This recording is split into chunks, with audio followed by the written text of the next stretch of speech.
There we are. Hello? How to do?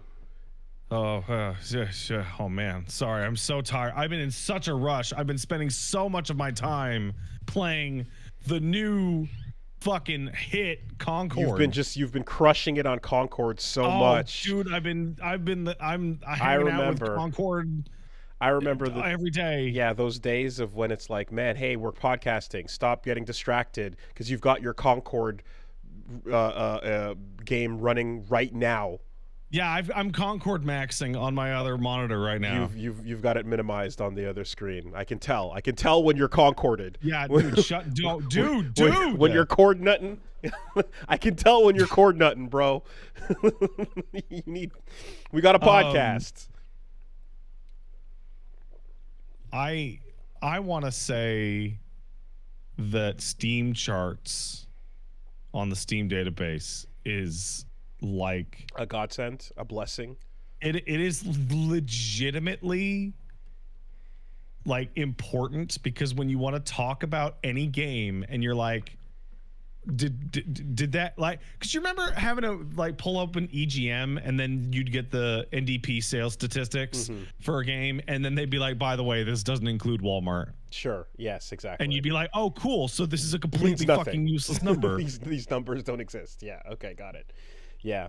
It's pretty impressive, man, in a world where you can log in and be like, hey, how's it going? Or if someone's arguing with you about Concord, for example, and then you can check and verify and see that they are one of 600 people that is playing the new hit, 700, excuse me. I miss. Oh, I'm sorry. Do you actually mean 254? Okay, are we talking about currently, or are we talking about like at the launch? I mean, I'm talking about right this second, right now. Oh, okay. Because hey, let me pull out. There we go. I whipped out the calc because yeah, I overestimated or underestimated that by 1/7, but if we're going by, it's 250 right now. Yeah, 254. Okay. And it cost 8 years. How much did Concord cost? Let's see. Oh, it's trying to tell me about the plane. Okay, so we can go by. Yeah, that's 365. You can go over there. Okay, so oh, somebody already did the math. It's $214,000 per player. I thought I saw. Okay, that's by a YouTuber named Smash JT. Okay, thank you. Yes, I was like carry the two. Yeah. Okay, it's pretty impressive. And that's from the peak. Right now, it's probably up to nearly $500,000 per player. I mean, so this is a game that started development when Overwatch dropped, right? 8 years ago. Yeah. And it's kind of wild because, like, it's dropping, but also, like, Helldivers continues to exist. And there's been recent, and so like that's the current Sony thing that has way more attention, of course. But like in terms of recent flops, I was looking at like an article that was kind of describing that like Kill the Justice League was like one of the biggest losses. Yeah, man. You know, it cost like 220 million or something crazy, and then you know the overall the metrics on that were looking like that would be like the biggest loss leader. But that still had some 14 or 15K players when it launched, you know? So this game had a beta, had a free beta, which had it said like 2,000 or so. But the full, I guess not even full price, because it's $40, but still the priced version of the game, has launched with a lower number than anything in recent memory. There's so much going on here, right? So the first thing, the iceberg ahead warning was they had an open beta. Sorry, no, they had a closed beta that you needed PlayStation Plus to play, right? And that topped out around 2,000-3,000, right? Then they had an open beta the following week, and that topped out around 1,000. And that was the fucking warning sign, because it means the people who didn't eat the people who played the first one didn't even come back to play the open one. And also, like, this is freely accessible and nobody's interested.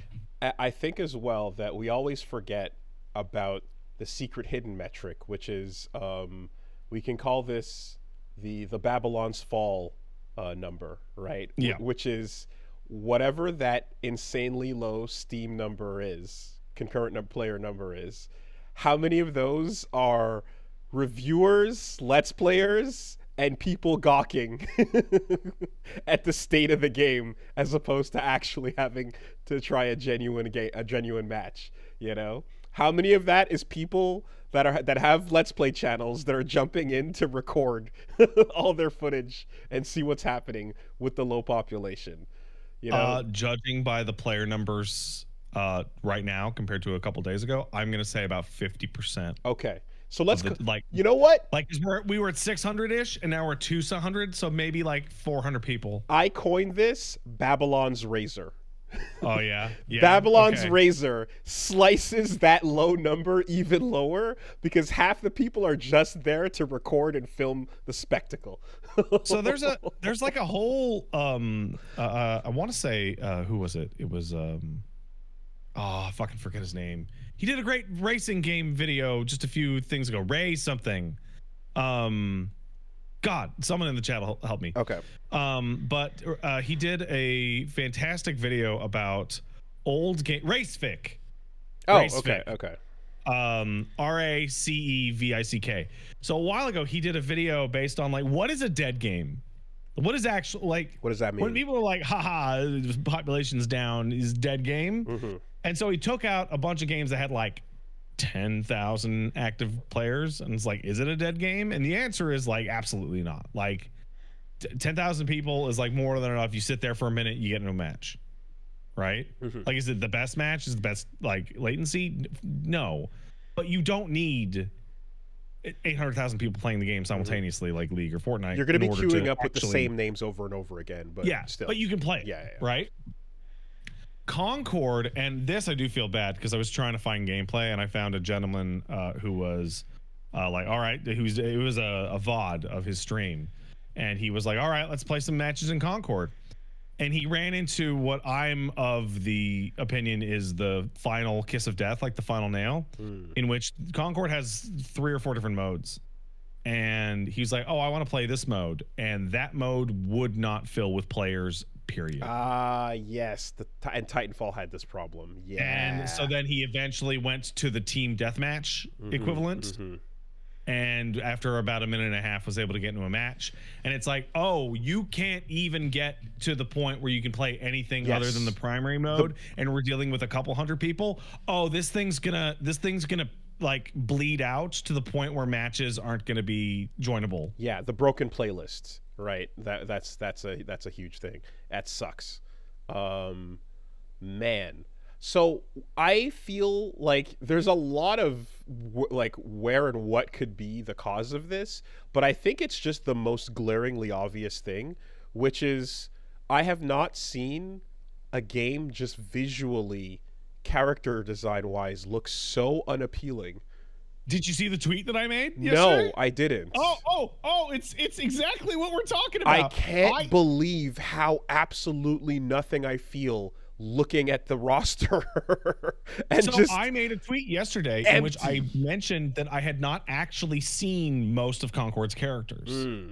So I went and found an article that just had pictures of every single character on the roster, and then I cut them together in a grid and put them up on Twitter. And I am like astonished. Wow. Yeah. Okay. Yeah. Nothing these designs are. I mean, we've been talking about like, oh, who do you want to see in 2XKO, and you know, all these like safe and not safe picks, etc. I'm looking at this entire roster and it's washing right over me. It's crazy how unappealing this design is. I don't know, man. And I guess everyone else felt that way. I don't feel drawn at all. So, and that's a problem because they're in the genre called hero shooter. And okay, Overwatch said, hey, What did Overwatch do? It put out a big fancy series of cinematics and goes, oh, wouldn't it be cool to play as Tracer? Right. Wouldn't it be cool to play as this gorilla? Wouldn't it be cool to play as this cowboy?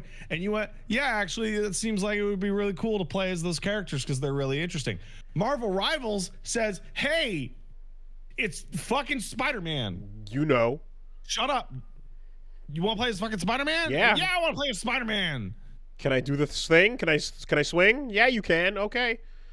And that's the weird part is like looking here to I'm having this and like this whole story, this whole Concord event is crashing into me at the same time as checks notes. Remember the name. Try and pull it. Deadlock. Pull it towards you. Deadlock is happening at the same time. Well, not only is it happening at the same time, because there were the articles of, wow, Concord's bombing super fucking hard. By the way, you're allowed to stream Deadlock right now, and me and like 40,000 people on Twitch were like, hey, by the way, we were in Deadlock the whole time. Do you want to look at Deadlock instead? And then you hit the Deadlock character roster, and like every single one of those is a banger. So I have to go. I have to go over and take a look at everything going on in Deadlock because I was kind of just looking at the footage in general. But Deadlock's UI though has way too much happening on it. Oh yeah. So that shit is my kryptonite. We are in a new world, and that world is we are actually showing you the alpha. Okay. Deadlock is a closed alpha to the point where I think that game is over 18 months away. I just like I'm not even joking. Like I think that is like 2 years away. Okay, so it is a MOBA, but the camera's in a different place then. Okay, so because I just looking at that HUD, I feel like I played a lot of Deadlock over this week, so I'm very happy to talk about it. But before we get to Deadlock, I have to say, in games business, me and you have always made fun of like trends chasing because they can never get there fast enough. Everything after like 1995, you could never catch them, right? So like, hey, fighting games are hot. Okay, let's bang out a fighting game. It will hit the market 9 months from now. Right? Hey, real-time strategy games are hot. Let's make a bunch of knockoff StarCrafts. How long it'll take? A year. And then we saw the MMO thing happen, right? How long does that take? 5 years? Oh, fuck. And by the time you release your MMO, WoW has had 5 extra years to get super good. And it's that much more expensive because it's live service and has to stay constantly updated and maintained. Right? And so now I think about what you said when they like Concord got greenlit when Overwatch came out. Yeah. And like it is so far beyond, like behind that trend, that all of the shooters in that trend are now free to play. Right. And the fact that they're releasing at $40 is now like, what? You want money for this? But Overwatch 2, all these are free. And Rivals and Paladins, they're all free. And when I looked at the gameplay of it, I'm like, oh, there's a cool like ability. Someone shot a fan that lands on a surface and blows people away. And I'm like, yeah, there's a wall. You know, hero shooting is happening. That all seems gameplay seems pretty normal and competent. You know, I see nothing about that at a glance. Really normal. Yeah, I saw nothing about that struck me as like, oh, this is subpar or whatever. It seems quite fine for a hero shooter. But just the people that are doing the actions and everything about what you're looking at was just like, this is not going to grab me, even if it was free, much less to pay up for it. Hey, Wooly, there's a new restaurant in town, and I heard that the food there is not really subpar. Do you want to go there? Okay. Yeah, it costs like 3 times as much as the restaurant we usually go to. And it's and everything is served in a toilet. Yeah. Do you want to go down there? Oh man, dude, you know my favorite part about talking about Concord is? Okay, I will put out a tweet about Concord and I will receive the following 3 reactions, and they're all happening in chat right now. One is, what the fuck is Concord? Okay. Number 2 is, wait, Concord came out? Okay. And number 3, which I just saw, which is, wait, it's not free? They're charging money for Concord?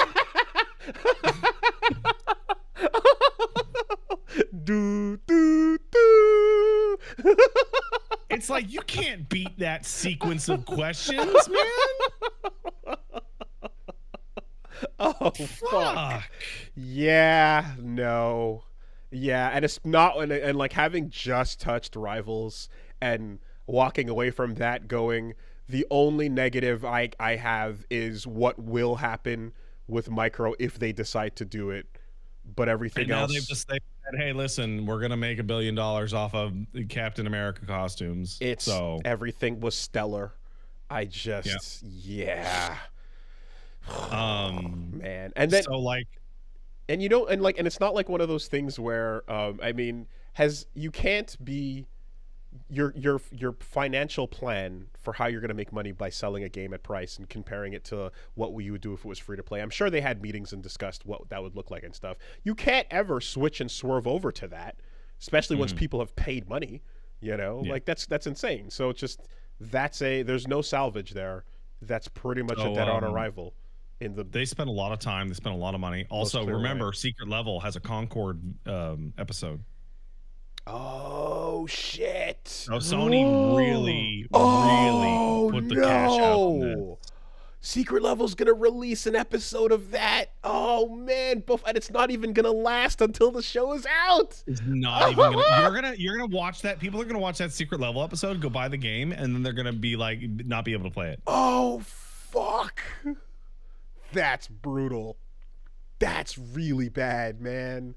It didn't last long enough to get the promo that was on the way. So like one of the big bombs for Concord is that, like, you know, they're doing weekly cutscenes and weekly story stuff, and it's all mocap super. Okay, they're doing weekly story events which like have full mocap cutscenes with like super high end motion capture and performance capture and shit like that. That was shown in the original trailer, and no one gives a shit because it's a multiplayer shooter. And that cost like $1 billion or some shit.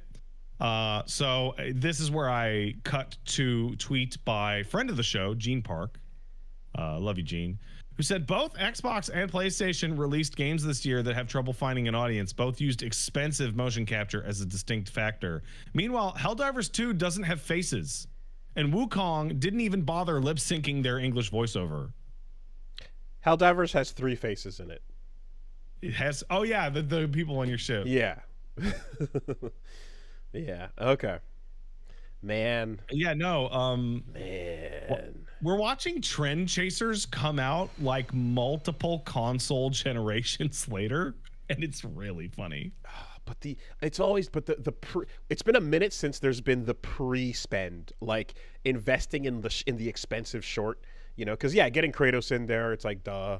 And anything else that you get, but like that level of Advent Rising, you know, like we're putting it all in, we're betting on black, we're going in heavy from the jump. Hey Wooly, listen, I have an idea.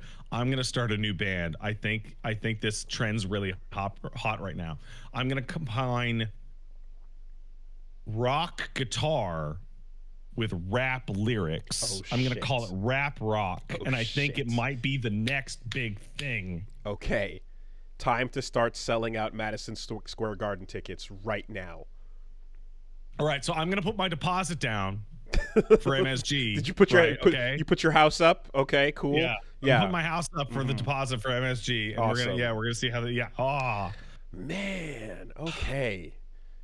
Well, yeah, that is just brutal, and I don't know. You would think for all the money that's spent that there would be like a massive team of artists that would, you know, see these characters and stop this from happening.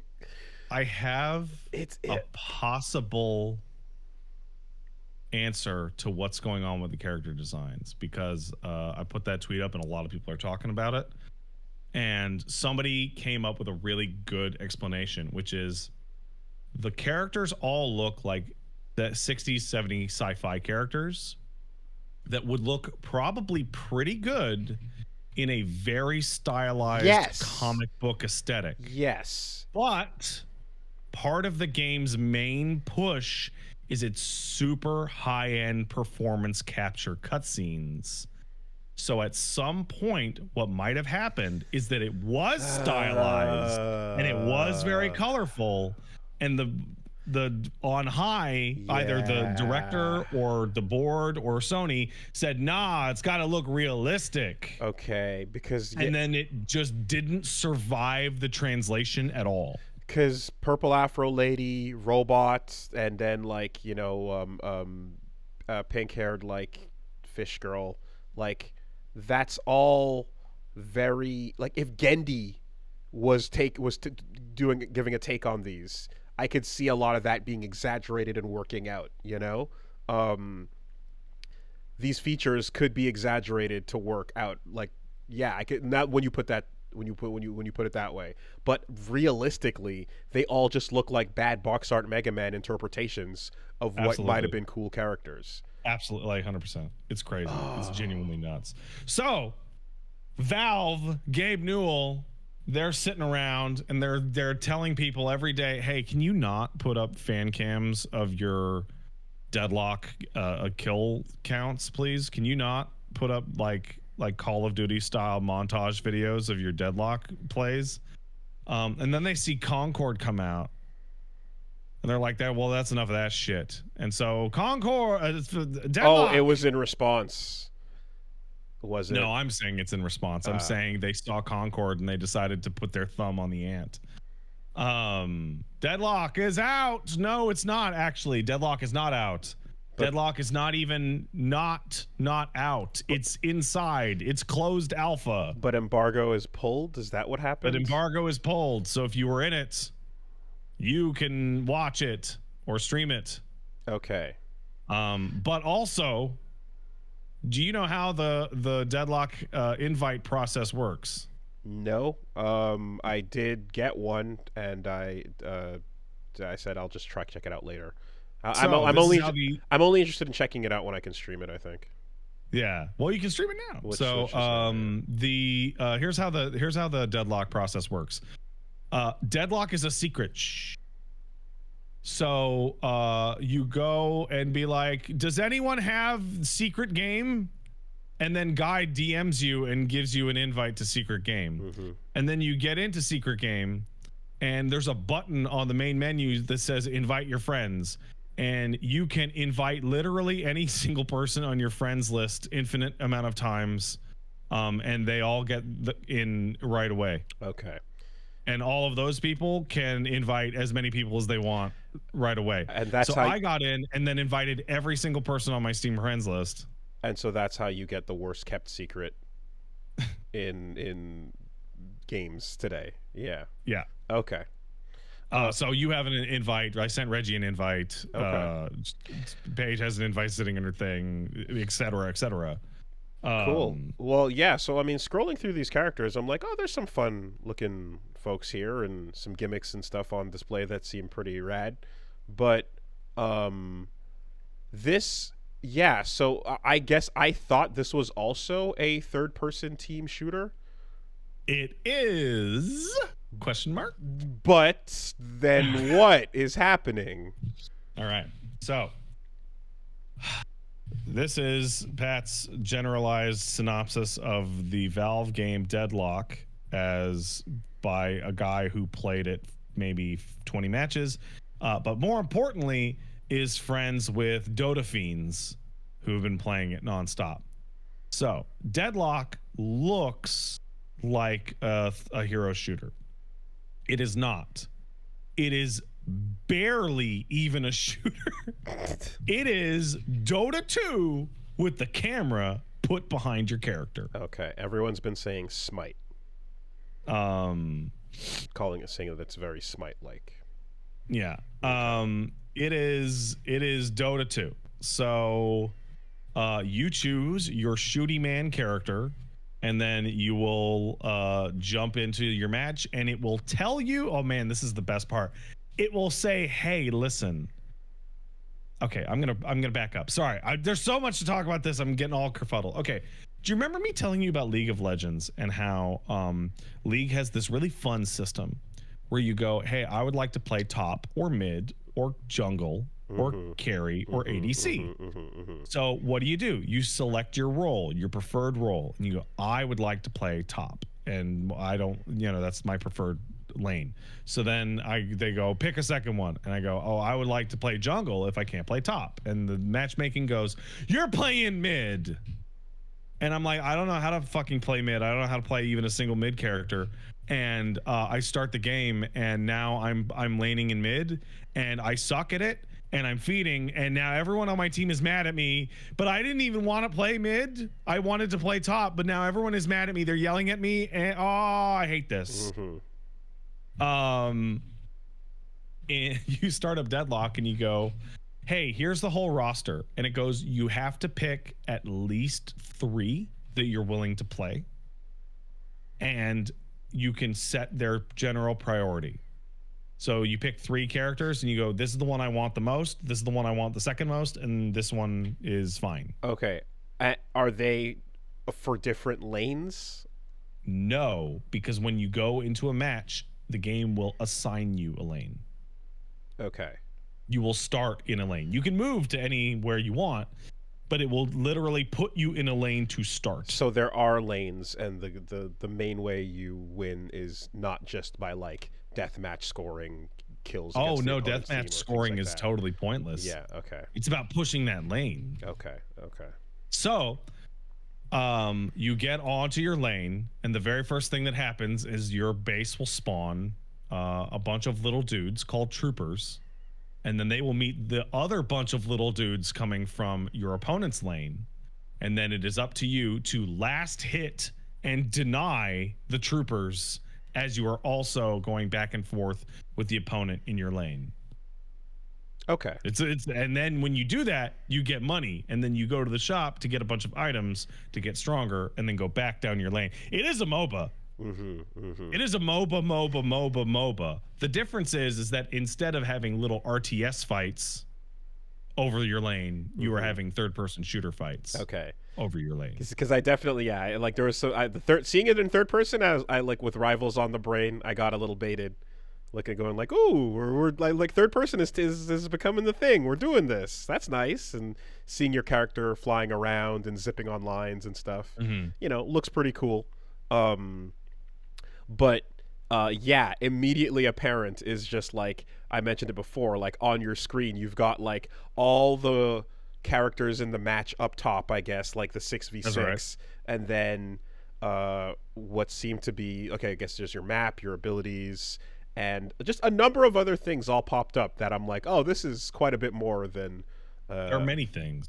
Yeah, than if it were just go rack up points or push the payload, And then at some point when you start team fighting, it does for periods become a hero shooter.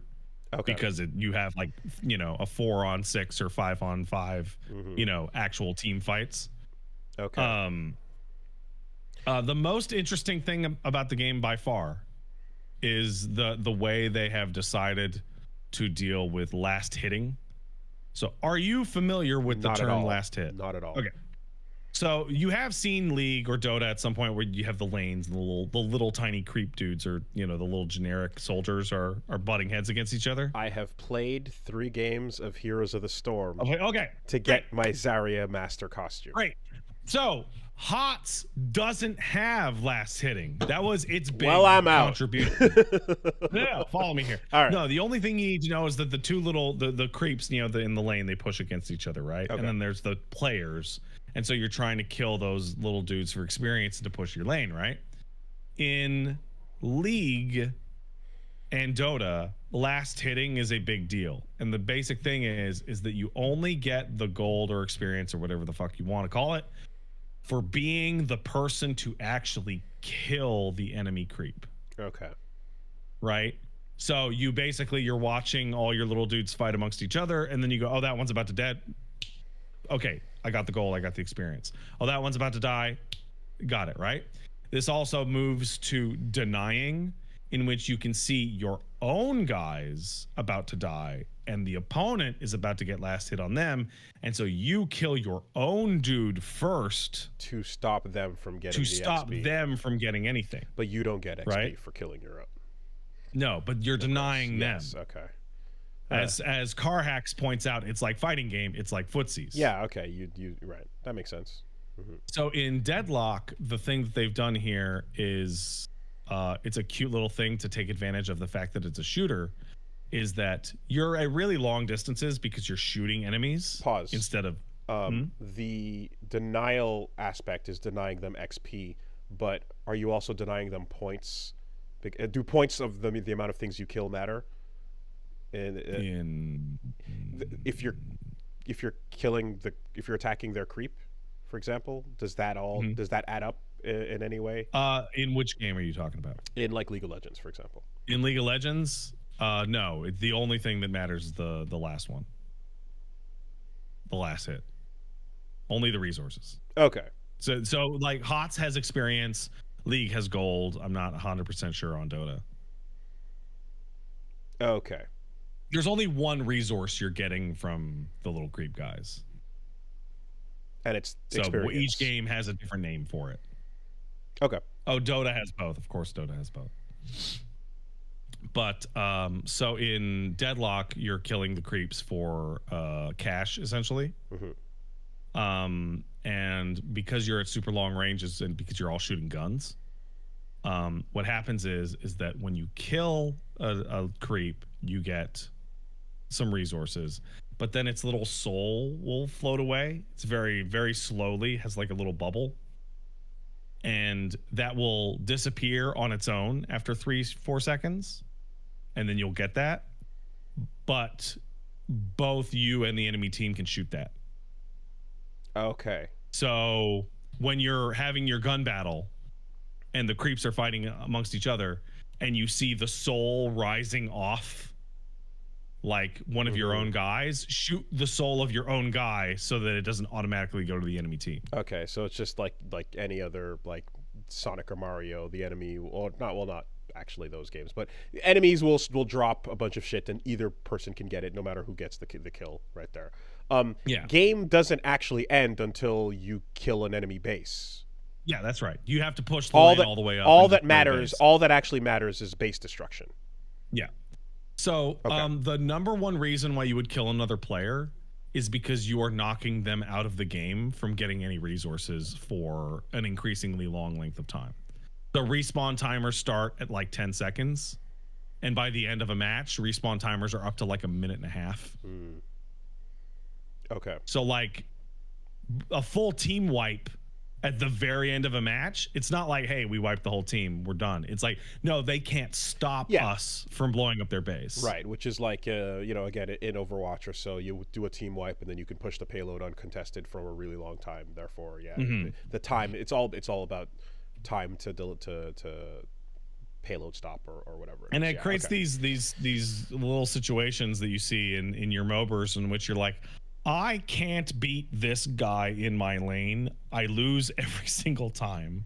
I have to leave and give the lane up to them and go find somewhere else to get resources, because fighting them is just going to end up in a situation where I'm staring at the respawn timer over and over and over. Okay. Yeah, I think I had a touch of this in Mecha Break, where it was like the push your payload, but the enemy has their own payload, and you can go make theirs stop or go backwards.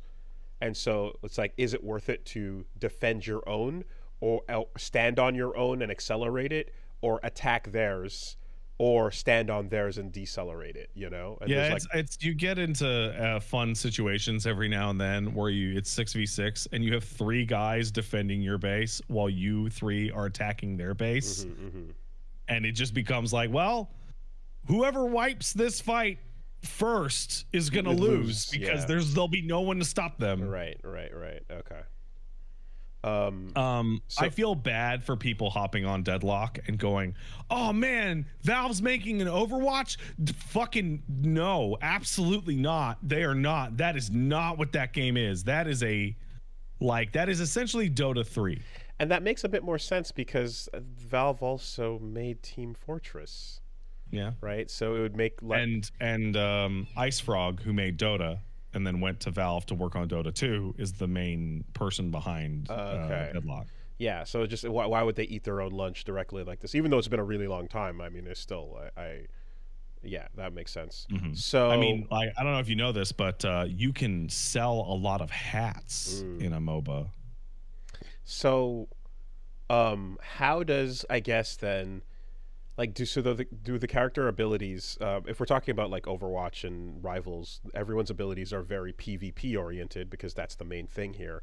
But because you have this goal of like fighting opponents, fighting creep, and then destroying the base, it's not always going to be. They're slightly more generalized. Yeah. Okay. Also, the way the abilities work is different in that because it's a MOBA, instead of having like your primary power like in Overwatch, it's like, no, you have your 1, 2, 3, and 4. Okay. You have your 1, 2, 3, and then your ult. Okay.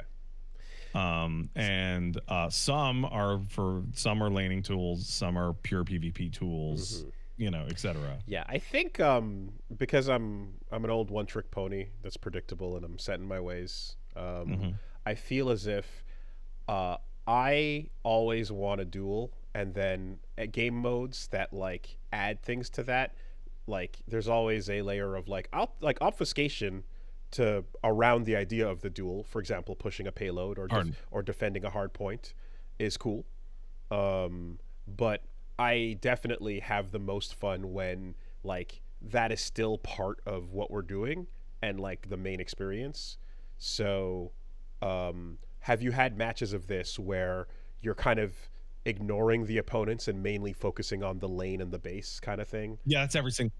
That's how it really works. Okay. So chat and people at home can correct me if I'm wrong, but my internalization of the MOBA structure is that an enemy is a guy who is stopping me from playing the game.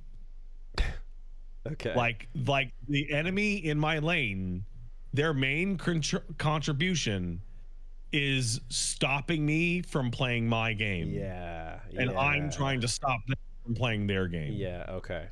I want to fight. Fighting the enemy is a natural consequence of me actually trying to play the game. But if you're trying to win, you're stupid if you go out of your way for kills, or if you... Well, it depends. Like, there's 4 lanes and there's 6 people. Like, if you're a character made for picks, then sure, right? I'm sure there's people designed around that idea. If you want to go jungling and you want to go lane hopping and you just want to help everybody win their lane by turning every encounter from 1-on-1 to 2-on-1 and then, ping pong around. Is that actually what jungling means? That's what jungling is. It means you don't push a lane, you move around, and you pick off people? There's 2 parts. So... Oh, this is fun. So usually when you hear top, mid, and bottom, your people are just literally talking about the lane. Like, are you going to be on the top? Or are you going to be on the middle? Right? Jungling is 2 things.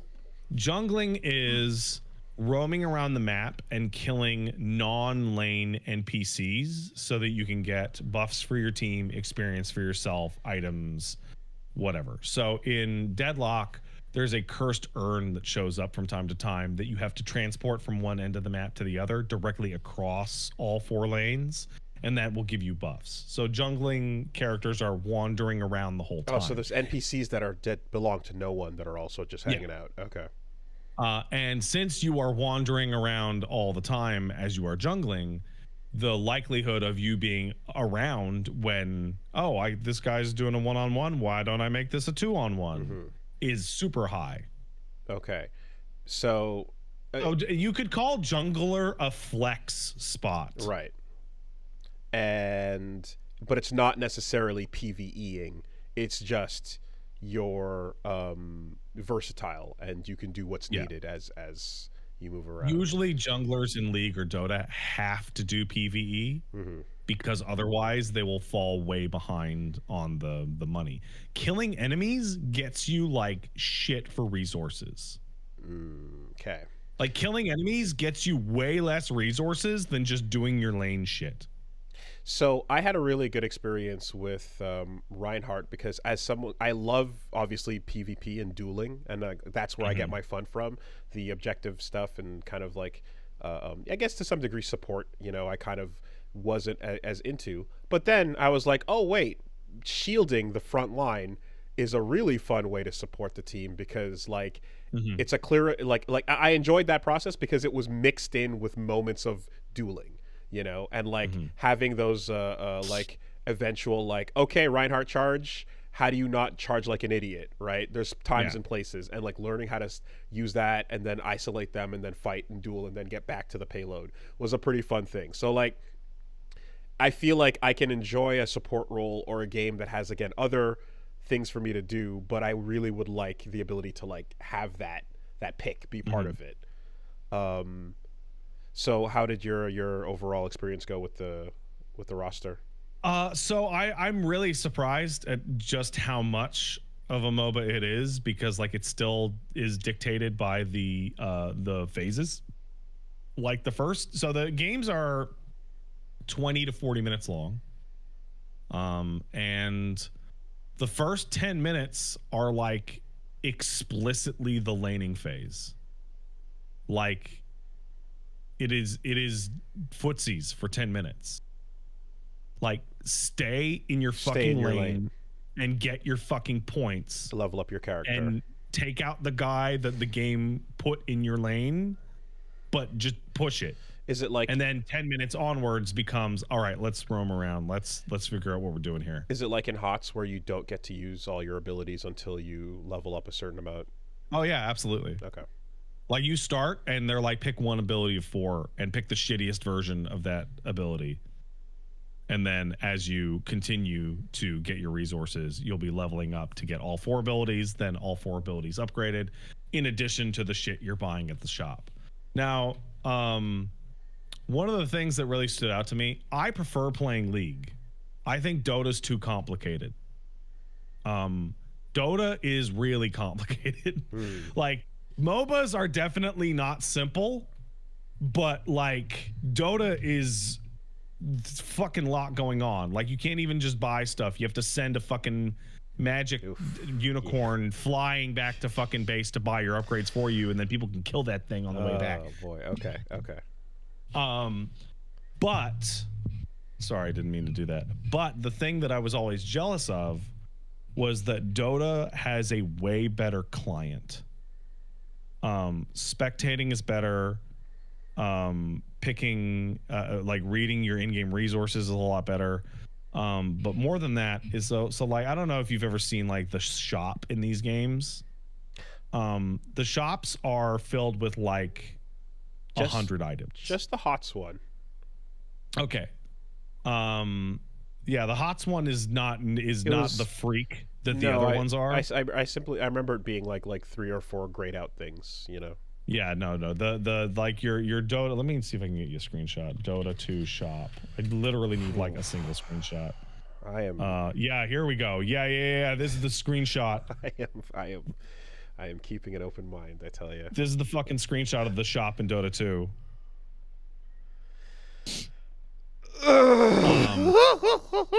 And every single one of those is either. Wait, hold on. Is either a percentile increase in some statistic or an active item that changes your kit, or a percentile increase item or active item that is used as an ingredient to build a better item later. Bitch, if I wanted to play The Binding of Isaac, I would boot up The Binding of Isaac. So, what are we doing? So, what you have discovered is a big problem with MOBAs, because I would like to play the character, and people go, well, what items are you going to use? And I'm like, dude, I don't even have time in the match to read like 2 items, let alone the 200 on the fucking screen. Yeah. So they say, well, you should read those and learn those before your match. I'm like, I am not going to sit down and read the descriptions of hundreds of different items before I start playing. That's ridiculous. Yes. So in comes the middle of the road, which is, for League of Legends, it was a program called Blitz. And it was an overlay program, and what it would do is you would go, I am going to play Jungler Vi, and it would go, okay, here are 3 or 4 builds that you can play for Jungler Vi. Do you want to play this one or this one or this one? And you would click it, and then it would go, okay, and then it would overlay choose this item, choose this item, choose this item, choose this item, choose this item, and it would give you a basic path. Okay. And often it would give you explanations for why you were choosing those items in that respect, right? Now, this was really annoying as fuck because it was a third-party overlay program that sucked and was annoying to use. And you said Vi, so you're talking about League, which is the simpler of these two. So I'm talking about League. Yeah. So then Dota eventually included something called builds. And what that is that if you want to make a build for your character, you can go into a build maker, you can write out all the descriptions on every item, and you can organize where it shows up in the thing. And any new player can go to the build tab on the left of the item screen for any given character and go, I would like to play the most popular build for this character, which is a melee build. And you click it and it changes your item shop to be like, okay, here's why you want to buy this. Here's why you want to buy this. Here's why you want to buy this. Pick them in this order. And over on here, there's a little box that says, if you're up against this guy, or this guy, pick this to counter pick him. And it became user controllable, and it was like it's just a system of little guides that everybody's making for each other. Okay, but overall, this micromanaging element is a massive part of the diversity of builds and how you play matchups. So you're essentially net decking the items. Yeah, instead of it's a deck of cards. It is. It's a deck of cards. Yeah. Okay. Right. Yeah. And so, Deadlock also has this already, even in its closed alpha. Okay. So me, who is playing a character, go, fucking items to pick. And somebody goes, go to the build guide and pick the highest rated build. And I go, okay. And guess what? I did that, and I won a couple of my games. Okay. And the more important thing is that when I would die and I'm staring at my respawn timer, I can open up the shop and go, okay, so what does the item that I bought do? Right. Okay. Oh, it reloads my gun when I do a sprint dash, like a jumping dash. Mm-hmm. So okay, so now I'll keep that in mind. That this item allows me to do that. Oh, what's this item do? Oh, my gun shoots faster if I'm really close to the enemy. Okay, so I'll keep that, and so I can now actually learn the fucking things without being a complete piece of shit dead weight. Yeah, and I can see how folks are likening this to frame data as like it's a lot of extra descriptions you can go and learn outside of the game or frame data is you can feel frame data with your fucking gut. You can just feel frame data to know like, oh, I blocked to Shoryuken, okay, I should be able to hit him on the way down. Or when he lands, whatever. You can. But overall, but the point of the comparison they're making is, hey, look, Wooly, it's a bunch of shit that a lot of people don't care about learning that's too much detail. And if you feel like it, you can ignore this, I guess, or choose to go into it to improve or whatever. Mm-hmm. So, yeah, it's there's super... a really good comment down here. Really good. Who says, to be fair, all the top-rated builds suck. They don't include the actives, such as Unstoppable or a debuff remover, which are often situational, but are game winners. And they're completely right. However, having a bad build that has been built for you is way better than having a completely random pile of shit that you have made out of nothing. Yeah. There was an era when nobody knew or cared about frame data a long time ago, so honestly, I mean this when I say it, it doesn't matter. You can just play and have fun and just feel your way through things. It's all extra. You need to buy items in a MOBA because that's like most of your character's power is actually coming from their items. Right. I talk about it with Reggie because it's like, hey, when we're playing against people that we can't beat, learning that makes the difference so that now we can beat them. So when you're at a point where you're like, oh, knowing that number is the difference between winning and losing in this type of match in this level like situation, I get it. But otherwise, fuck that shit. Don't bother. Who cares, right? Now with this though, for me to want to get in there and like get into the nitty gritty, I have to love what's happening outside of this a lot. You've got to have me hooked in for me to be like, all right, what the fuck is this shop with 80 things on it? So for me, I really like the laning phase. Yeah, this is what I'm gonna say. Like, I love, like, okay, who's your main lane. What's their goal? What's their main angle? And like, what were you doing as them in an example match, for example? If you can give me that. So right now, I would probably say Who would my main be? I forget his name, to be honest. What did he look like? He's the character. He looks like fucking a Hellboy. He's got a book and he's got a handheld shotgun and he's just blue Hellboy. Oh, the big thick guy. Yeah. Okay, yeah, sure. Abrams. I saw. So his basic deal is that he's the tankiest guy on the roster. And he is really, if you build him up for long enough and he gets strong enough, he is genuinely like the hardest character to kill. Okay. Like just refuses to die. And he also has an AoE, like he has a field that he can put out that just saps health from everyone. He has a charge that if you knock people into the wall, it'll stun them. He has a passive that he will just regenerate health that he has just lost, like something like 20% of his health that he loses, he just immediately regenerates. And his alt is a giant Hulk style ground smash that stuns people. Thor. Yeah, more or less. Let's just say more or less. Okay. And most of my game plan was their laning phase, getting to lane a little longer than other people because it's hard to kill me. So I have longer to run away to safety. Yeah, Venom. Okay.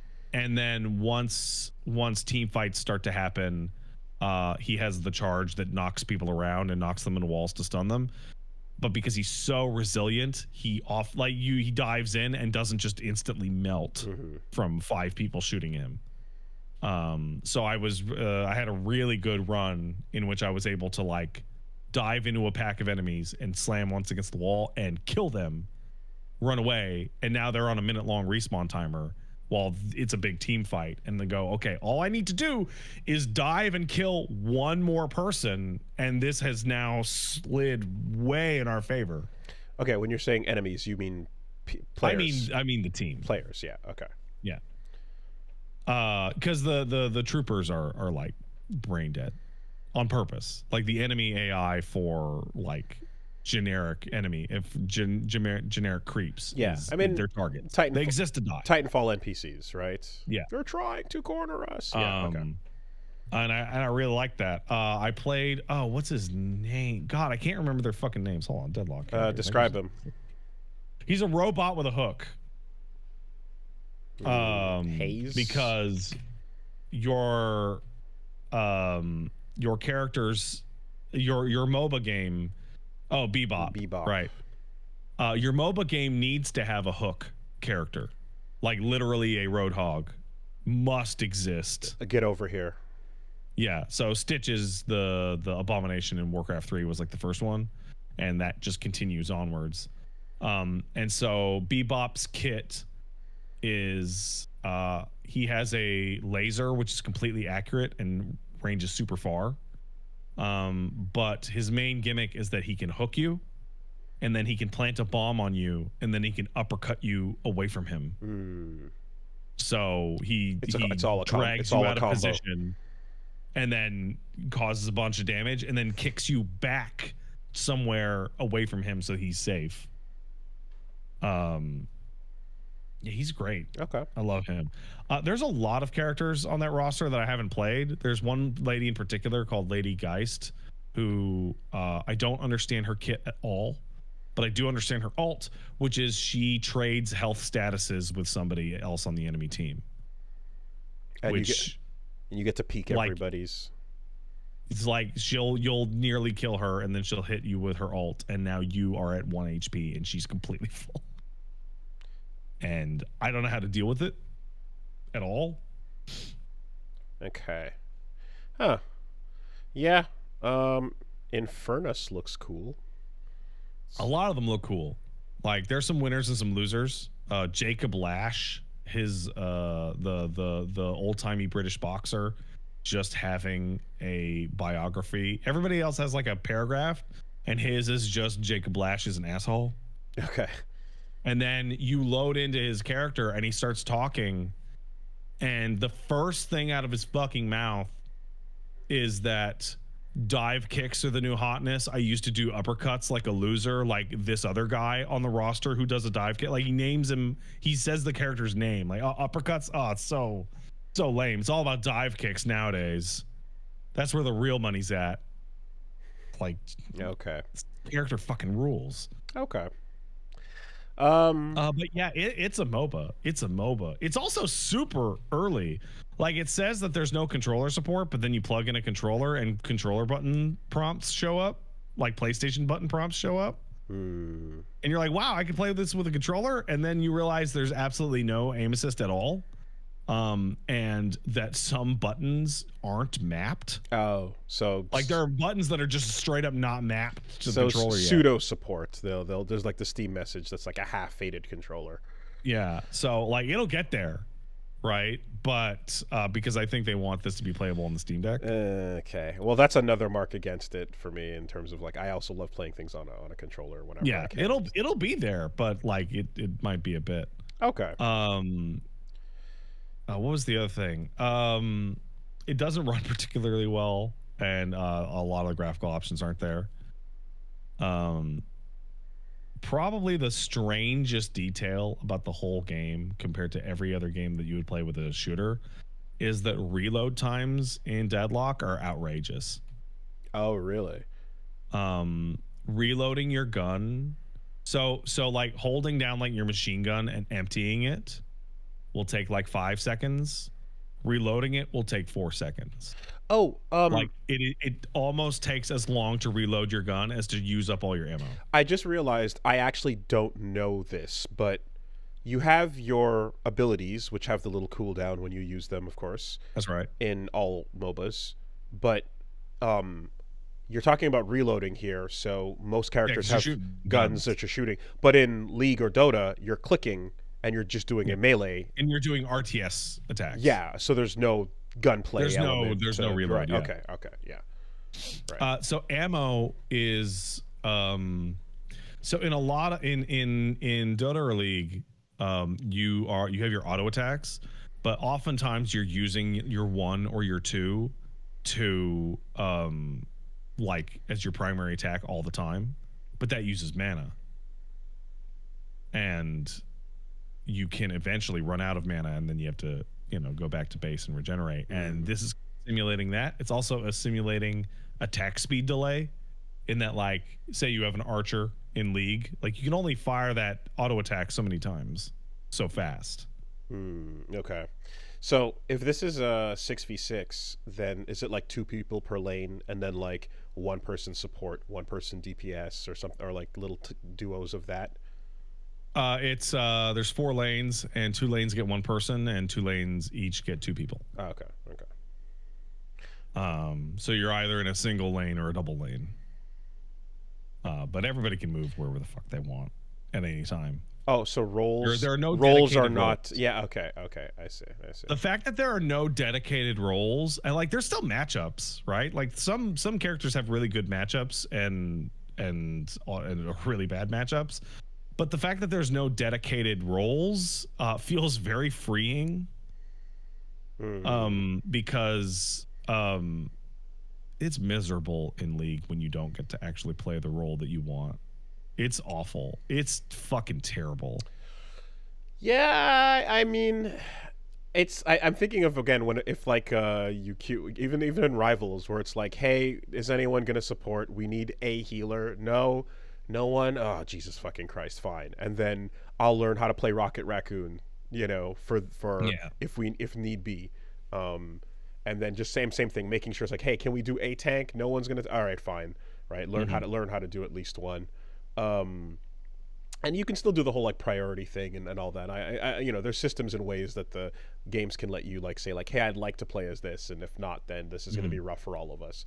But okay, this seems like one of those cases where this game is not at all what I thought it was, and not at all what a lot of people thought it was. Yeah, and it's not really like like it's not super duper my alley, but I am curious to see, like, just does it feel fun to play and to do stuff in it, because I'm always open for a new experience there. But like off the jump, I mean, I'm still thinking about Rivals, like Rivals is a lot like more straightforward. Yeah, but I mean, even like but again, like the hero shooter bit, like jumping into Gundam Evolution was like instantly. I clicked and had a lot of fun with that too. Mhm. Gundam branding aside, you know. So Mhm. in a more pure MOBA sense, I guess it would come down to things like movement and, you know, like, yeah, the abilities and just how it feels as a character to like navigate around the map and do stuff, and whether that felt rewarding moment to moment, and if so, like, then when the occasional PvP happens, those moments better be fucking highlights in my brain of the match, you know, when you go back to lane pushing and stuff. Yeah, because I can't imagine the coolest moments of the match being like, man, I took out all those grunts standing there, you know? Okay, so Or like, I blew up all that right. base. Like, So those are in not your the sickest MOBA, plays. in your MOBA, all the sickest plays are in the third phase of the game, which is the team fighting phase. So your play of the game would be you play as Dynamo, and you jumped into the middle of the enemy pack of 6, and just like Dynamo has an ult that freezes everybody in place and then sucks them towards him for 3 or 4 seconds. So get in there, and then everyone just dumps on that spot. Yeah, and takes yeah, out yeah. the entire Taking out, that's the play of the game. Taking out the other players, absolutely. That has to be it. It can't be the other mechanics for sure. Like the last third of every MOBA game is team fighting, and if it's not, it's because it's a horrible one-sided massacre. And everyone's just okay. When it goes horribly wrong, how long are you committed in Deadlock? So the name of the game is Deadlock, by the way. So if the other team is like, literally no movement. Hell yeah, we're doing it. They're stomping you. They can get through you in like 12 minutes. Oh, okay. Okay.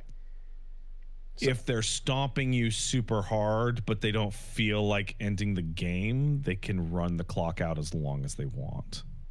So that we're not escaping the 45-minute loss. No. Because that stuck with me when you were talking about how rough that gets. Like, so I played about 20 matches. Games are 20 to 40 minutes. And the worst matches ever are, holy shit, just kill us already, Jesus Christ. We have lost every team fight for 5 in a row. Just fucking push and kill us now. I mean, can you just let them walk by you and just blow your base up and call it a day? You could, but they'd have to push. Yeah. Okay. The game's set up to stop that is that eventually you will stop gaining power on your character. Everyone will have bought every item they could buy. When you say push, like, do you have to fight the lane creep on the way, or can you just walk past it? No, it'll kill you. Oh, okay. So, like, yes, no, it has to be actively pushed. Gotcha.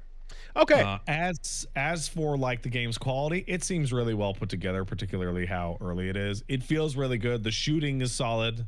I really like the style of the cursed apple, which is what they're calling the setting. Like ghost noir, I guess. Like the Big Apple, but yes. But cursed with ghosts. Okay. It is also true to its genre in a lot of ways. So I'm playing the character Dynamo that I mentioned earlier, and I'm like, listen, okay, the whole team is here and their whole team is there. We're all gonna dive and we're gonna figure it out. All right, I dove. I got every member of the team with the ult. They are all locked in place. They can't move. They can't shoot. I'm now going to turn the camera to see my team running away back down the lane. They are gone. They are literally out of sight. I am now dead. I have a 1:20 respawn timer. I am now sitting here wondering what the fuck they were doing. I am so mad. I am madder than I have been in months. Months. I am anxious because I'm having trouble in my lane. I'm so anxious. Oh no, I died. Oh, I must have lost the game for us. Oh crap. This is where I get to the end. I get to the end of that match, and you know what I find out? I had the best stats of any person on the team, and that actually the guy in one lane over for me went 5 and 19 in his lane. And was feeding that guy super hard. Sick. And I discovered that no, I was not shit. In fact, it was my whole team that was shit. And now I'm so fucking mad. And my chest hurts. This is where voice comms would matter, turn that off. You turn that off. Of course, you're not playing. You turn it off. No, you're not playing with friends, so never. But it would make a difference if you were doing that. And if not, you cannot put it in a place in your brain that matters. It just can't. Yeah, I think you can't let your chest care. There's something about you wouldn't normally talk about this because it's a closed alpha, but also like you saw the report that like hundreds of people got banned from Marvel Rivals for cheating. It's like, bro, that was a closed alpha. What the fuck are you like? Oh, people are scrubs. It's crazy. So it's incredible. Yeah. So the day that Deadlock went public, lots of people joined up, and quitting was insanely bad. Like you load into a match, and hey, somebody didn't get the character they want, quit. Game's now unwinnable or unlosable. We started to push, and they lost a little bit. Quit, just like rage quitting, like insane, like crazy. And then that kind of stopped because if you do that like 3 or 4 times in a night and it's a closed alpha, they just ban you. You're done. You're gone. Your access has been revoked. Get out. Sick, sweet. Fuck yeah. Great. You can argue about it in the game's official Discord, but then Yoshi, who runs that Discord, will mock you and tell everyone how many voice reports were made on your account and how you're trash. I mean, I do appreciate it because like in Rivals when I was kicked out of a match, there's the whole like join thing where it's like, okay, it gives you a couple minutes to rejoin the match and continue. Otherwise, there's a penalty that's like, oh, you can't play for like 30 seconds or something, you know. And the idea of that timer going up and up and stuff is like that makes sense, because if someone just has a really shitty connection and they're getting disconnected, you know, it's still a problem, but obviously it's like, hey, solve this or this is going to keep happening. But if you're literally just like, walking out of a game like that where it matters and you can't really replace people midway through and be fair, no replacement. Yeah, okay. So somebody disconnected, you lost or won. Whichever. So this game has playtesting started last year, but like how long have they been working on it? I'm curious. Probably a little bit before that. There was a Yoshi posted a Neon Prime, a work in progress version of the game, and it is like the most basic shit I've ever seen. I can't believe they actually put it out there. It is like Half-Life 2 with like Roblox trees and like unskinned bug textures in first person. This is proof of concept only. Yeah. Okay. Also, it used to be futuristic neon technology, techno shooter. And at some point they just said, nah, we're going with supernatural noir. Okay. All right. Well, we got to get a move on, but that is, I have an eyebrow raised, just to see what's going on here. But like, I mean, some of these details have, I lean a little bit further back, but I scoot the chair up closer as I lean further back. You know, I'm not sure. I'll have to see. Listen, if you want to be sitting there yelling "fucking push," just fucking push it. Where's my team? Then you can play Deadlock. I sent you an invite. Okay. Cool. So yeah, anything else of note for you this week? Today is the rescheduled day of truth. So now that we're not sick from COVID anymore, Paige and I are gonna go have a nice dinner and got the babysitter to watch the boy. Okay. And whatnot. Okay. So. But that'll be fun. But I'll talk about that next week. All right. So then, yeah, without further ado, well, I mean, you can do the plugs. Oh yeah, I'm gonna be streaming this week. Go down to twitch.tv/PatStaresAt, and you can see my streams. I'll stream it. Oh, I forgot to talk about Dishonored. Beat Dishonored 2. Guess what? I soft locked myself out of the ending. Nice. Old games rule. Isn't it awesome to play old games? Isn't it fun? Yeah, dude, this is game great. Came out like 6-7 years ago. Jesus Christ. When was Yakuza 0? Around the same time, I think. Fuck. Yeah, so here's what happened, right? I'm playing Dishonored, and I go like, I activate the non-lethal way to take out the final boss, and then I cross the threshold into the final like loading zone of the final area, and because I have the non-lethal one active, it never pops the lethal objective. So I kill the boss lethally, then go to sit on the throne to play the ending, but the game says, well, you didn't finish your objective, so it never procs the prompt to sit on the chair, and it just soft locks me into a black screen. Oh, that's super reproducible. Like 10 times in a row. Yeah, the logic behind that is super clearly. Yeah. Oh God, that's a bad one. So I had to kill the final boss non-lethally, which I actually didn't want to do. I just wanted the option. And then I got the all-time proof that the chaos system is stupid, because the darker ending that you get from playing like a psychopath is literally one slide in an ending slide of like 5 slides. Oh. And then Emily was evil. Oh, at least Mass Effect had like 6 slides that were photoshopped to be the right color. Yeah. Oh boy. Okay. All right. Over here, I got a couple things, but I will make it quick. I went to go see Alien Romulus. Yeah, I heard. I saw somebody tell me, "Oh, so trash," and then I had 2 other people come to me and go, "That was all right."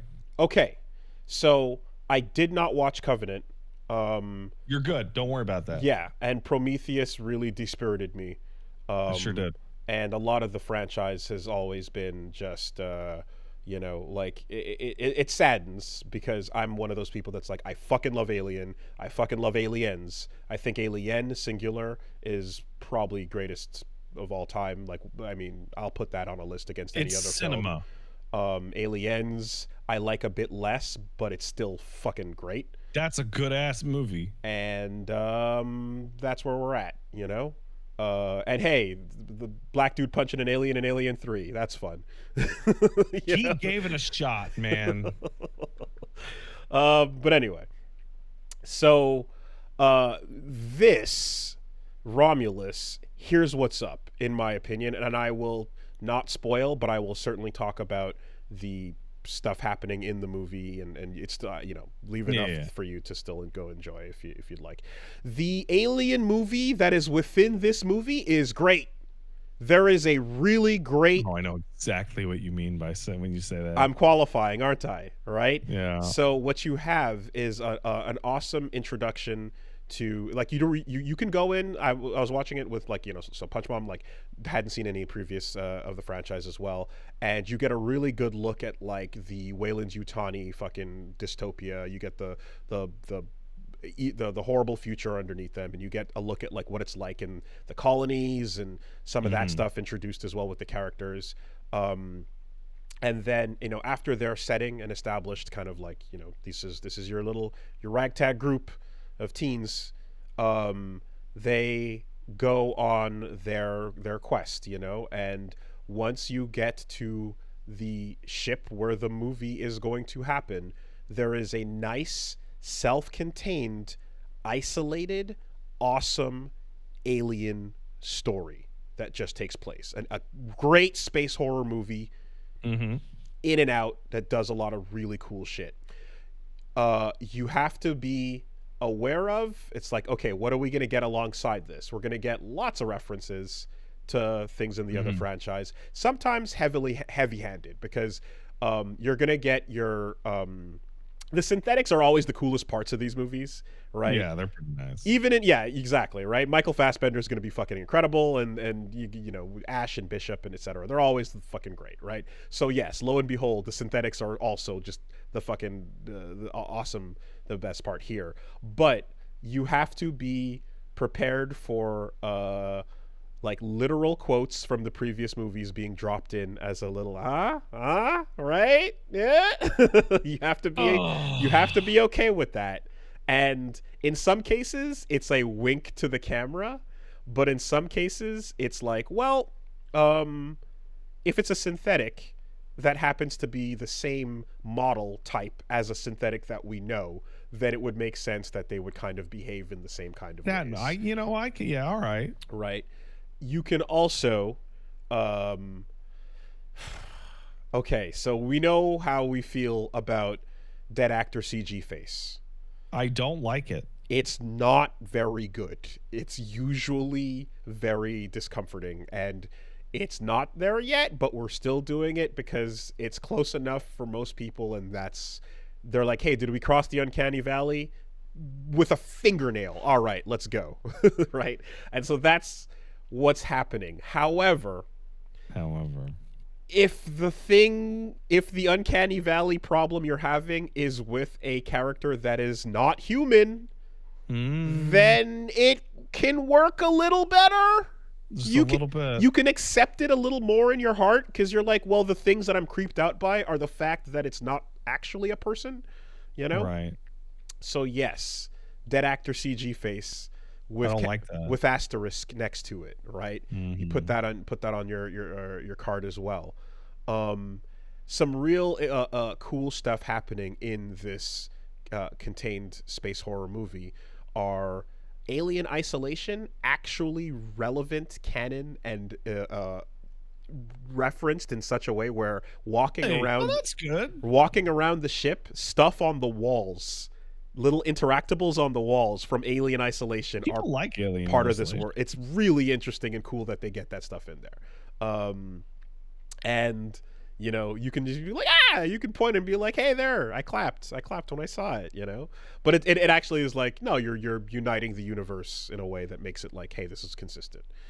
You have these moments where I always like where it's like, can we learn more about the xenomorph biology without like ruining it and or just expanding on it in a way that's like interesting and also like gives Giger style dicks and vaginas more concept art to horrify us with. Yeah, right? because like the crux of the narrative in any good alien movie is like, all right, let's find out some new biological detail that's actually really awful and I hate it. Yeah, so we get some of that going on here where you're like, oh, cool, right. That's a nice little extra thing to figure out how this works, and you know, facehugger, chest buster, etc. You get to see a little bit more about like what that process is like, and while you're doing that, you're not ruining it by having aliens running around in broad daylight, fucking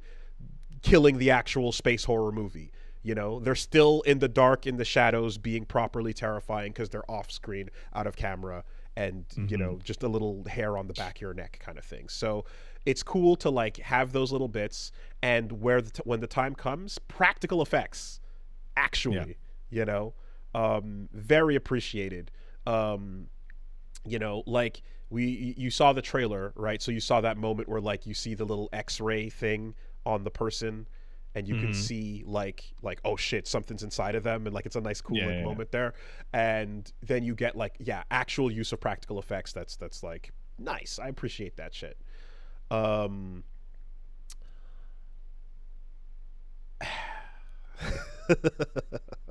right, I'm gonna stop you right now. Okay. To make a slight detour about my hatred of anti-spoiler culture. This is going to be strange coming from me. Okay. I want to fight Ryan Reynolds because Ryan Reynolds, the day after Deadpool and Wolverine came out, tweeted, "It was so great to work with these actors," and had a group shot of everybody that was like, and so that got retweeted by somebody and showed up on my timeline. Yeah. And I'm like, you fucking, it was yesterday, Brian. He was it was a week. He waited 1 week. It's like, so he's been sitting on that photo for months, and it's been burning to get it out there. And yeah, that sucks. No, especially when that's the crux of what you're doing. As I watch you fumble for your attempt to figure out how to describe the next part of Alien Romulus, I also scrolled past a news article going, "Meet the guy who helped bring the thing to life in Alien Romulus." Well, that doesn't even... I know what you're talking about, and basically, yeah, that sucks, but it also doesn't matter because everything about that sucks. Because you have a great... Figured, man. You have a great space horror movie that's echoing the franchise as you do. Sometimes it's a bit heavy-handed, but that's okay. For the most part, it's working and it's doing a really good job. And what you have to do is in your homage, right? You always have Ripley's last stand, you know? Right. And there's always one more bit. Yeah. And the one more bit in this instance is basically we've been homaging all the old shit, and now the one more bit and everything to do with it is all the new shit, the current shit, right? I don't like any of that stuff. And I'll elaborate a little bit more, but if you super want to be cold, then tune out here. I'm not gonna spoil super duper outright, but I'll just get a little bit more detail. The Goop and everything to do with the fucking... I don't want to deal with the Goop. The Goop is like the worst thing that ever happened to the Aliens franchise. The Goop is the thing that represents the new direction of the franchise, and the fucking Goop and everything about the Goop sucks, and it fucking adds an end here that didn't need to be there. You know what? I gotta say, I'm gonna say it. I'm gonna say something really brave. When it was Ridley Scott behind Prometheus, right? Like Ridley Prometheus, made it? Yeah. So Ridley Scott was so in love with the shot of David dropping the single drop of goop into that liquor glass that it showed up in every trailer and every piece of promotional material, because it's a really cool shot and it's really threatening, that he allowed that detail to go on and just fuck up every single fucking thing in Aliens really bad. So I haven't watched Covenant, but just knowing that Goop is a part of that too, from what I hear. That's the Goop show. Okay. Alien Covenant is okay. Boy, you loved the Goop? Well, here's a whole Goop. Prometheus's introduction to the Goop, and then Covenant is the Goop show. Got it. Okay. So, yeah. You want to read the prequel comic about Deacon, the first Gooper? I did not make that up. That's real. You had it's like a very clean opportunity for this isolated space horror story to actually not involve any of that.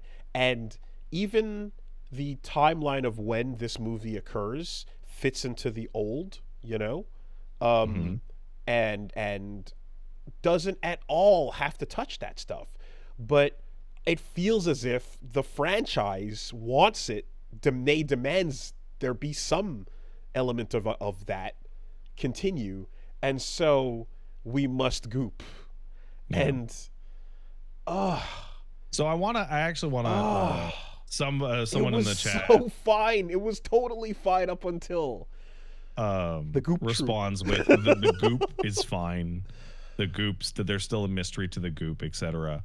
And I violently disagree, because like the alien is supposed to be the unknowable horror of space, right?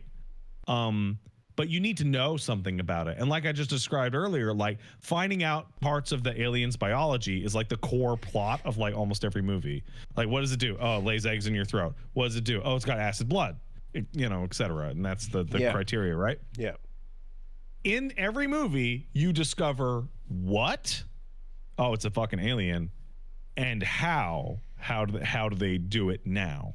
You never find out why until Prometheus, and the why makes it so fucking lame. Well, so the why that you do know from previous entries always pretty much needs to be because the corp is the bigger evil, not just nature. Well, it turns out the engineers were also the corp, and they were also an even bigger alien corp evil. That as long as you can go like nature is cruel, but the corp is crueler, you know, is then you've nailed it, right? Now, does the Goop facilitate some interesting artistic choices? Yeah, kinda. You can design some you can make some concept art come to life because of the Goop. Would I tell you that's worth finding out that the engineers were going to goopify the earth because of Jesus? The Goop on the cross. Yeah. The Goop of Christ. With this Goop, I share. Yeah, all right. This Goop is my body. Ridley Scott was smart to pull the Jesus stuff out of Prometheus. This Goop is also my blood. Because it makes the title of the movie being Prometheus like so overtly literal and ridiculous. Mm-hmm. So if someone literally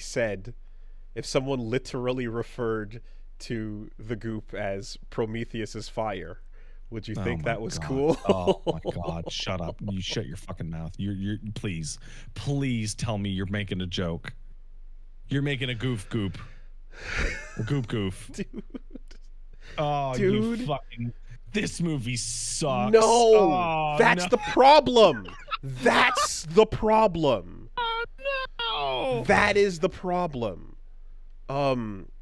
You can tumor cut out the Goop and have a fucking great alien movie. And the thing is, given what's been happening with the franchise too, they need a win. Right? This is what's weird. They need a win, and they have one. They made one. When I was talking about the trailer, who was the director that they got here? Let me just double check real quick. Fede Alvarez, director of Don't Breathe. Okay. Yes, exactly. Yeah. So he knows all about Goop. Yeah.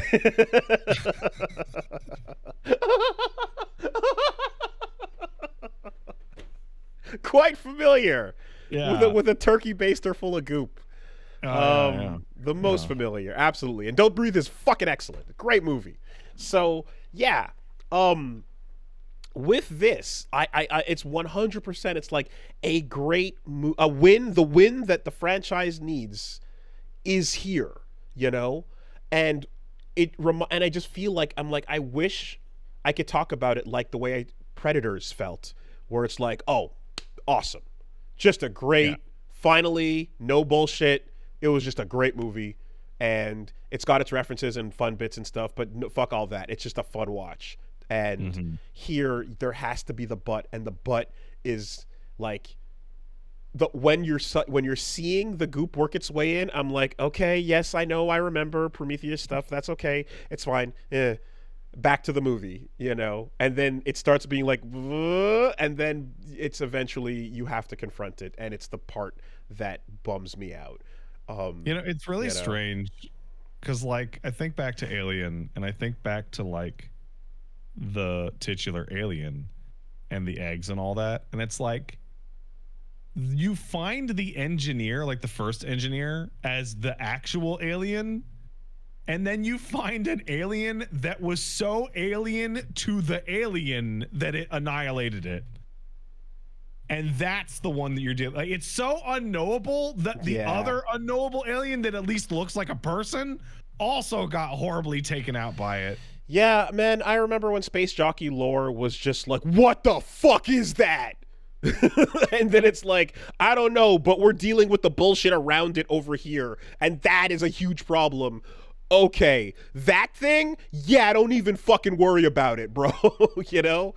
And that was a nice little just, yeah, the unknown, the recesses of our minds, the sovereign, right? It takes, like, we're out in space and there are other spacefaring races that are a million times more advanced than us, and they're picking up weird shit that's tearing them to pieces. What chance do we have? And it turns it into, oh yeah, the guy who had the eggs in his basement that he made for his own purposes, they turned on him. But here's the thing, man, 10 times out of 10 you tell me Ridley Scott himself wants to make a space jockey movie and Michael Fassbender will be the synthetic.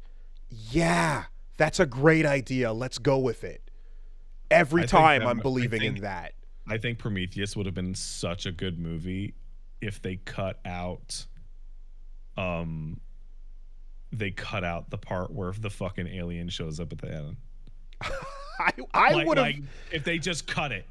I would have settled for and have been proper chuffed with the rolling thing, having them Killing just the run cast? sideways. No, when they're running from the giant donut, the Springfield donut, when they just run from it, if they just ran sideways instead of in the path of fucking rolling death. But anyway, I would have been chuffed too. But so all this to be said, the space horror proper, the alien movie in Alien Romulus is the best shit I've seen in a while. It is really, really good. And then when you get to the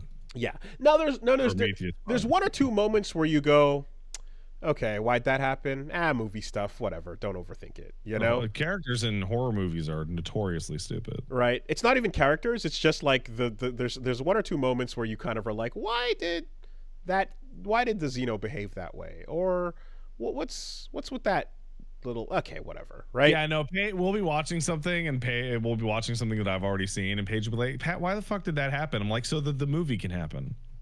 Yeah.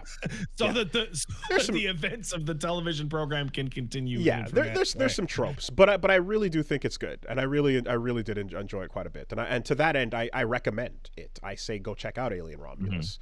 You know, you're not hitting that like early point of like the other Alien movies where you're like 30 minutes in and you're like, okay. Alien 3 has got to be like the fastest anyone's ever tapped out. Is it just like, and they all died off screen? Oh, wow. I have no, well, because then you lose respect for whatever the ending of the movie you're watching is 10 minutes into the film. Like, well, why should I care what happens here? You just evaporated the end of the last movie. What are consequences if not just contractual problems we have when we have to start filming the next movie? You know, I don't know, but just exactly, yeah. This really annoying that I have to write for this child character. Wait a second, I have an idea. But yeah, no. It's still worth it. Go check it out. But that's it. Just realize that we're in the Goop line, the Goop time now, and Goop time, bro, you know, is a part of this thing. It just jumped into my head, and I need to ask you about Alien Romulus. This is my question. In Prometheus, there was one moment that, like, pretty early that just shattered my belief that these characters are scientists and like fucked me up for the whole movie. It's when they get into the inside of the alien ship in Prometheus and they go, oh yeah, there's air in here, and they all take off their fucking helmets. Yeah.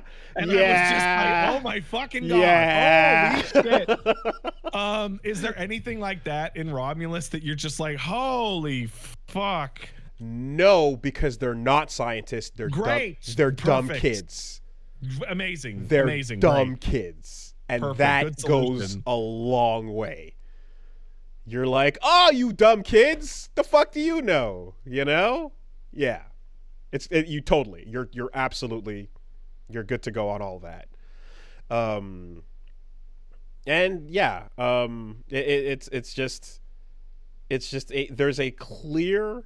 I've never seen a more clear, like, the dotted line for the Phantom edit. It begins right here, and you can just snip this scene in the middle, and then this scene at the end, and just grab that credits and the final log, and there we go. We got a winner. You can see the fucking scissors snip lines along the film reel, man. I think if I had to like put a point on it, I think Aliens is kind of screwed up as a franchise because it was never intended to be a franchise, and both movies were intended as being the final authority of their own setting. I mean, yeah. Well, so you have, if you want to mirror this, you can go look at the Terminator franchise, where it's like, hey, can we move past 2? No. We tried, and every time we did, we failed, so we keep going. Yeah, never mind. We're going to go back to 2. Fuck that. Never mind. We're going back to 2. Okay, this time, guys. It's interesting because we're going to go back James to 2. is there for both. And like James Cameron understands threat escalation in like a cinematic sense. So it's like, okay, first movie's about alien. What could be aliens? And like, oh well, what do we do? Oh, we'll have people there to fight aliens, so that's not just the same movie where you're just hiding from a bunch of them. Great, done. Okay, Terminator, scary robot. Scary robot that can look like your dad. Yeah. Right? Ooh, and turn into knives. And then after that, it's like, well, nothing's gonna be more interesting than i.e. can look like people. And what the third one? Oh, it's stronger. It has a gun. Like, oh, scary. Ooh. And tight leather, because she's a bitch. Yeah. Like, okay. Yeah, sure, all right. Oh, or you know what's better than a T-1000? It has a heart for love. That rules. Yeah, for love. Yeah. Directed by McG. The 3 words that just get me more hyped to be in a theater than anything else. It's amazing how long tertiary, non-important details can live in your mind. Because, like, you said Terminator 3, a movie that Salvation, I think it is. I cannot remember anything out of Terminator Salvation other than the ending and like what you would see in the trailer. Like, that movie has evaporated. But what I can remember with like pinpoint precision is you asking who's turning the valve in the factory that the final sequence takes place. I feel like I walked out of the theater and yelled at the top of my voice for 40 minutes all the way down St. Catherine Street to Atwater. like whoo! Why is they're fighting in this decrepit factory, but it's totally automated, and there's all these valves and levers everywhere, and like there's no one. Like, what the fuck? Why does that T-100 have a red headband on? Why is there a pen on the desk? It's a robot. Who's writing? All right. No. So, anyways. This is there's a million horrendous ways these franchises can play out once they hit their peak. Are they aliens searching for autism?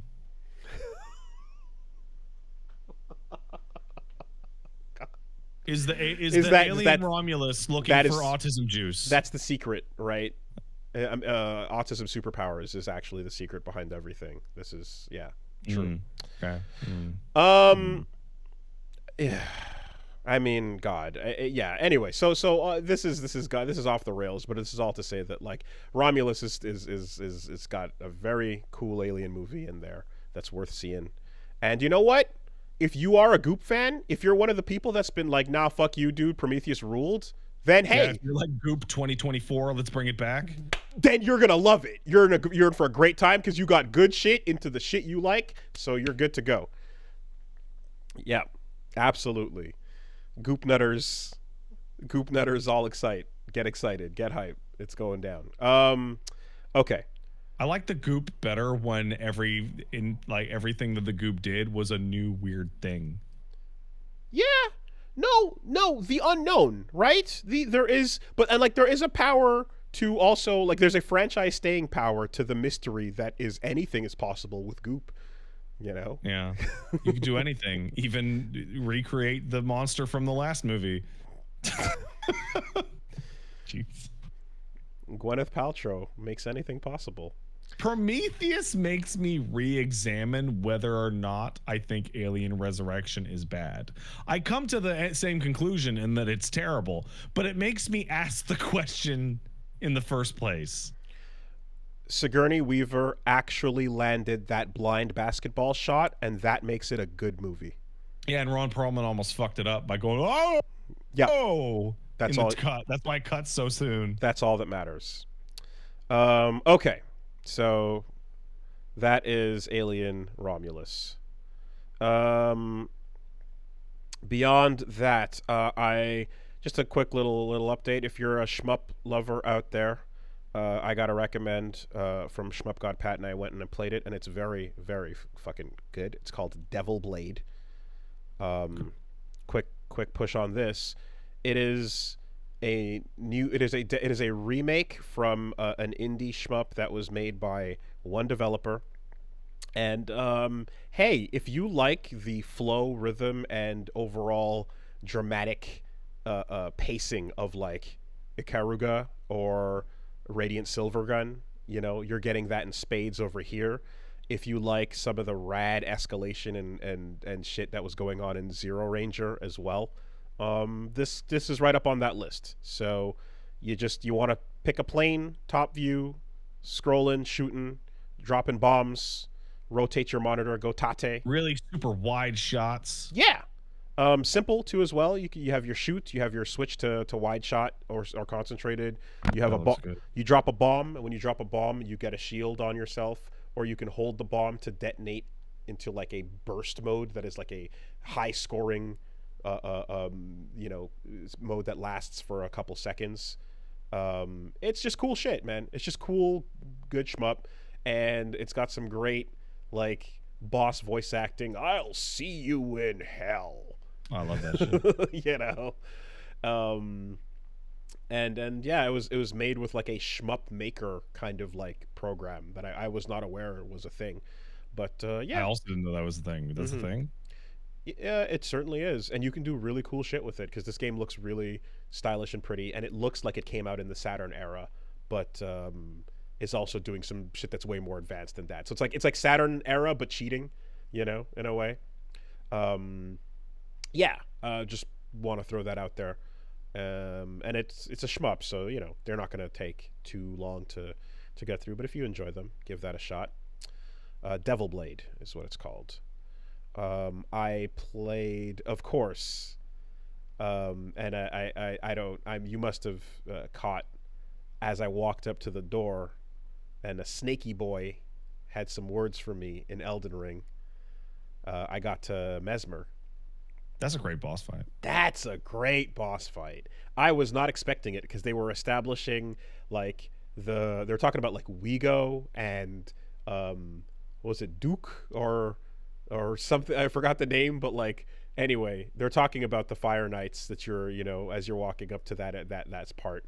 And I was like, okay, let's get prepared for this. And I'm thinking that Poster Boy is going to be a problem to be dealt with, you know, some ways in, and like, nah, bitch, it's going down now, you know? For me, the way that I played that DLC, he was like way in, heard from the back. Okay, fair.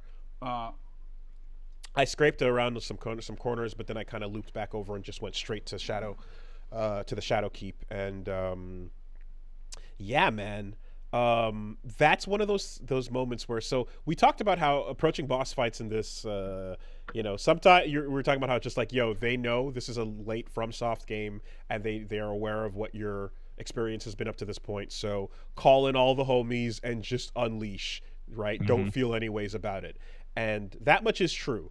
But I do have these moments where I feel an energy from a boss that makes me go, nah, I want to fight you.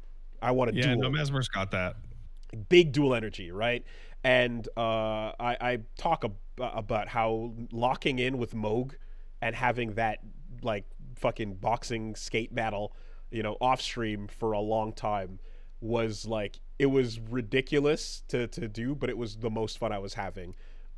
Just moving and swaying and getting around and taking them out. It felt like fucking art, I really enjoyed that. And I had that with the really tricky boss that was in the dungeon that you like right when you spawn, the first guy that's really tricky, that's really hard, like the knight that spawns at the first area. And then I did it again for the dude that like stingers up to you and fucking shoots all the electricity out, right? So for Mesmer, it was like, yeah, okay, Horn Scent has to be part of this because plot reasons, but fuck this. I want to go in, I want to dual fist dry leaf, and I put on the Sekiro tier, the deflecting hard tier. Yeah, the deflecting hard tier, aka the single best upgraded item in the entire game by far. And like, let's just fucking go in with the fists and do what we can. And sure enough, right, you can't just use it. You can't just go for that counter on every hit that you take. A lot of multi-hits.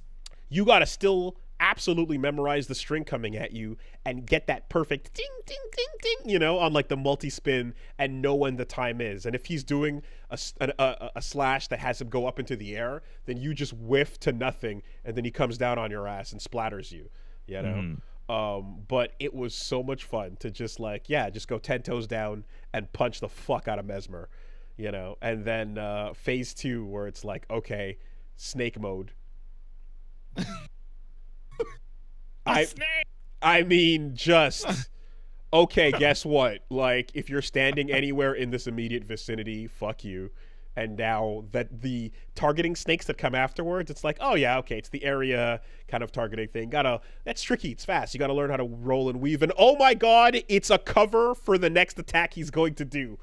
Because the bomb arena exploding thing continues while he gets active again, and he can Psycho Crusher up to you or do one of his sequences, but you're still dodging the last attack that's on screen. That's some bullshit. So that's some like, new shit. I feel like Mesmer was them like looking at Shadow of Yharnam and be like, we can do that better. We can do Snake Freak, bitch. Snake asshole. Better. Yeah. I mean, my whole thing is that I'm just like, ads are more difficulty without more fun. That's pretty consistently the case.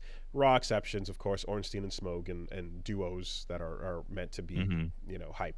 But in this instance, the self assist, is a nice little trick that they throw on him there as well, and it is hilarious that it's like, okay, you can tell not every boss is like this, but the ones that are the big cinematic poster bosses are all gonna have roll catch into roll catch into roll catch combos. Oh yeah, that Morgott fucking let me tell you, the final boss is just like nothing but roll catching. It's wild how they fuck the stagger timing up. You have time to do 1.5 rolls before you get fucked up on every single one of those, man. And it's like they know that they've conditioned you over the last 15 years, and now it's time to just rip all that conditioning apart. I feel like that's one of the reasons why the deflecting hard tier is so strong, is because you ignore the roll catch like design of a lot of the bosses. Yes, like, the things they're doing to roll catch you are instead a miniature breather to get ready for the next parry. But if you fuck up the parry timing, then it just becomes a guard break that like hurts anyway. Oh, that's why you get the biggest shield in the whole world. Well, that's not how I'm playing. I'm playing with fists, so it's parry or die. Okay, like, if you're talking about hard tier on a big hefty shield, I get what you mean now. For me, it was hard tier on a big hefty sword that acted like a shield. Okay. Yeah, no, this is just two-handing the dry leaf, You know, you get that awesome damage reduction when you parry, but when you don't, you might as well take the full brunt of the damage. That's cool. I am happy to discover that what's the word for it? But the throwables. Yeah, throwables. Yeah, like it's not just the daggers. It's a class of weapon now. Yeah, no, they went bananas with it. Rad, love that. Great, smart new concept for what you can do. You know, love that. Like, yeah, that and perfuming and all these little creative things you can do allow you to have not just like a full throwable weapon set, but also like here's his spear, which is throwable as a default, you know, like attack with it. It's really cool. It's a really fun thing to add to the game.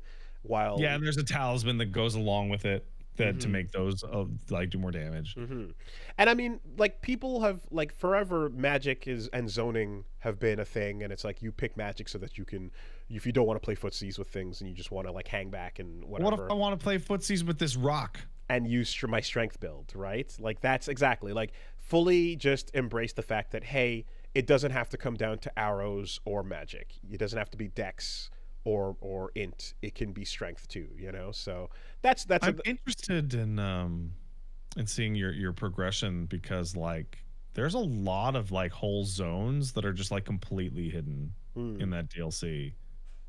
Well, the way things are going, I don't want to be playing this for as long as I played the base game. So I am more than willing to streamline some of this to get okay, well, you're not going to be playing it for as long as you play the base game, because it's like 1/5 the size. But ultimately, like, from not being planned to being back on the schedule and being like a full committed thing, I want this to, I want to go through this at a time that in a reasonable time frame. And the benefit of wandering into that stuff for how obtuse it can be is not worth it, in my opinion. Does that mean you're gonna have somebody maybe nudge you, or you're gonna skip some of it? Some nudges are fine. You know, I'm not gonna skip a nudge. I can nudge you towards the ones that are really cool to see. Yeah, that's currently the types of nudges that are happening. So yes, so I'm down for that. Because, you know, I really did just like spent a lot of that base game like taking it at an exploration pace. And the reality is that, like, it's fun in theory, but in execution, I think everybody, especially for viewers as well, it's like, yeah, the wandering discovery is nice on paper, but this can still be enjoyable without having to add an extra 5 hours to that moment, you know? Yeah, so like when I was streaming it like every single day for long periods. The scraping to find all those areas made sense because I was going super fast and super long. But like on a regular schedule, it's like, yeah, no. You could like you remember how obtuse it was to get to Bale's fucking house? Like follow a ghost into a cave and then throw yourself down the pit, and then the pit opens up into a zone, and that's the only way to get there. I mean, they're all that level of obtuse. And we've established as well at this point that there is a clear, you know, FromSoft has made its design choices and they're living by them. They're sticking by them, right? I had a moment last time where, yeah, so it was like, okay, I got to the top of the Shadow Keep and I saw Freya, right? And Freya was hanging out, you know, in that area where you have to go back down and see Ansbach and then, you know, talk to the two of them. Oh, the specimen. Yeah, well, you have to bring her the letter, right? So when you go back and talk to her, then I remember, like, as I was running into that room, I was being chased by like a fire knight. Yeah. And I was like, I'm not gonna sit down because what if she disappears when I do, right? Right. And it was like, yeah, true. These games might rob you of an interaction if you try to just hit that. They're getting better about it, but you still never know. You never fucking know, right? And so what ends up happening is I talk to her, we have the interaction, give her the letter, everything's fine, and then I have a moment where I go, oh, let me go back and teleport to Ansbach to see if he's still there, and then he was gone, and then I was like, oh, okay, cool. Looks like he left for his quest, and then Freya was around again. And I'm like, oh, she's still there. Let me go see what else she has to say. And I teleport one more time back to her, and she's gone. Yeah, So I it's had to talk to them a bunch of fucking times. So it turns out that they make a decision that is after you give her the quest thing or whatever, she's gonna stick around for one more sit and then teleport. But you don't. She's gonna be gone if you don't go talk to her right at that point. And I'm like, like we're still doing this. That sucks. There's no reason for it, but they've committed to it. This is how they're making their games, and we don't need to still live in a world where the NPCs have to be teleporting around based on sits. We could you can have them literally fucking smoke bomb in front of you and teleport into nothing to just be like, and now they're gone. Like, you can do that to more clearly indicate what's happening and stuff. But it's like, this has been a tradition that's been happening in these games for a long time, so we're sticking with it. It's how plot quests move forward. But I just feel that we can be past this if we want it to be at this point. Every game has gotten less mean about it. Yeah, they have. I feel like maybe the next one will be like normal. Maybe. But like it's like this is made in current year, and they're still like, no, we want characters to be teleporting around the map like Watson in that Sherlock Holmes game based on your sits, and we don't want anyone to ever move and indicate that they're, that it's like, okay, you're done talking to me for now, or whatever the case is, and then, yeah, little things like, I don't know whether that person will be there when I sit down or not, like, it's just annoying, Anyway, so, but yeah, Mesmer was fucking rad, and, yeah, that's going to continue. So yeah, he fulfills the role of, I'm on the box art, but that doesn't mean that it's me at the end. Okay, so yeah, with that, so this week we're going to be starting out Dino Crisis Classic Rebirth on Tuesday. Your thoughts on that? Yeah, I don't have a whole lot of tank control experience. I played the Silent Hill, and that was it. So we also did a slop stream. So after waiting all this time, I finally got to watch Dracula Flow 5. I waited. Oh, yeah. I saved it. It was glorious. So look forward to a new Wooly versus whatever coming your way shortly. Just a high, just peak use of the English language. It was great. It was fucking great. But yeah, Dino Crisis this week, Tuesday.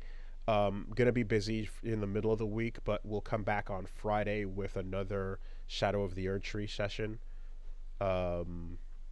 So stay tuned for that. All right, let's take a quick word from our sponsors. Do you mind if I take a quick bathroom break? Let's do a break instead. BRB.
Quick word from our sponsors. I love you, sponsors. Just want you to know that. Yeah. This week, the podcast is sponsored by Shopify. A cha-ching. A cha-ching. That's the sound of a sale when you make one on Shopify. Yeah, so shout outs to them. For a minute, we've been talking about the process of how we barely know how to get these microphones up and running and get a camera going. Bro, I needed my wife to help me go buy pants. I'm basically an idiot. There you go. I mean, there's a light on your face now. A minute ago when we started up, it wasn't even there. It's crazy. To fix my lights. It's crazy. So what do you mean I got to figure out how to sell a t-shirt? I don't know what the fuck I'm doing. It's wild. That's not at all where the expertise is spent. All my points are spent into fumbling, into barely getting a product out. So if we can work on the podcast and or Let's Play part of this thing, then Shopify can help with something like an online store.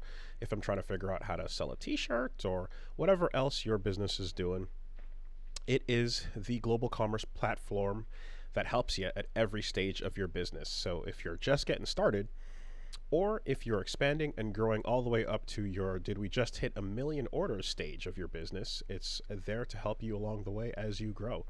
They've got award-winning customer service. They've got the internet's best converting checkout, 36% better than average compared to other leading commerce platforms.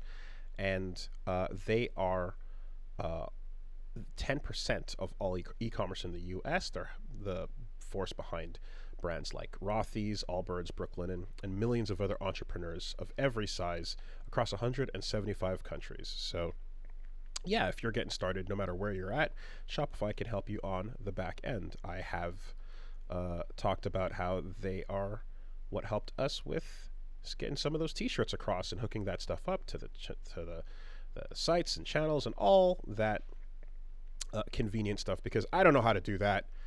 They do, and it's much appreciated. So,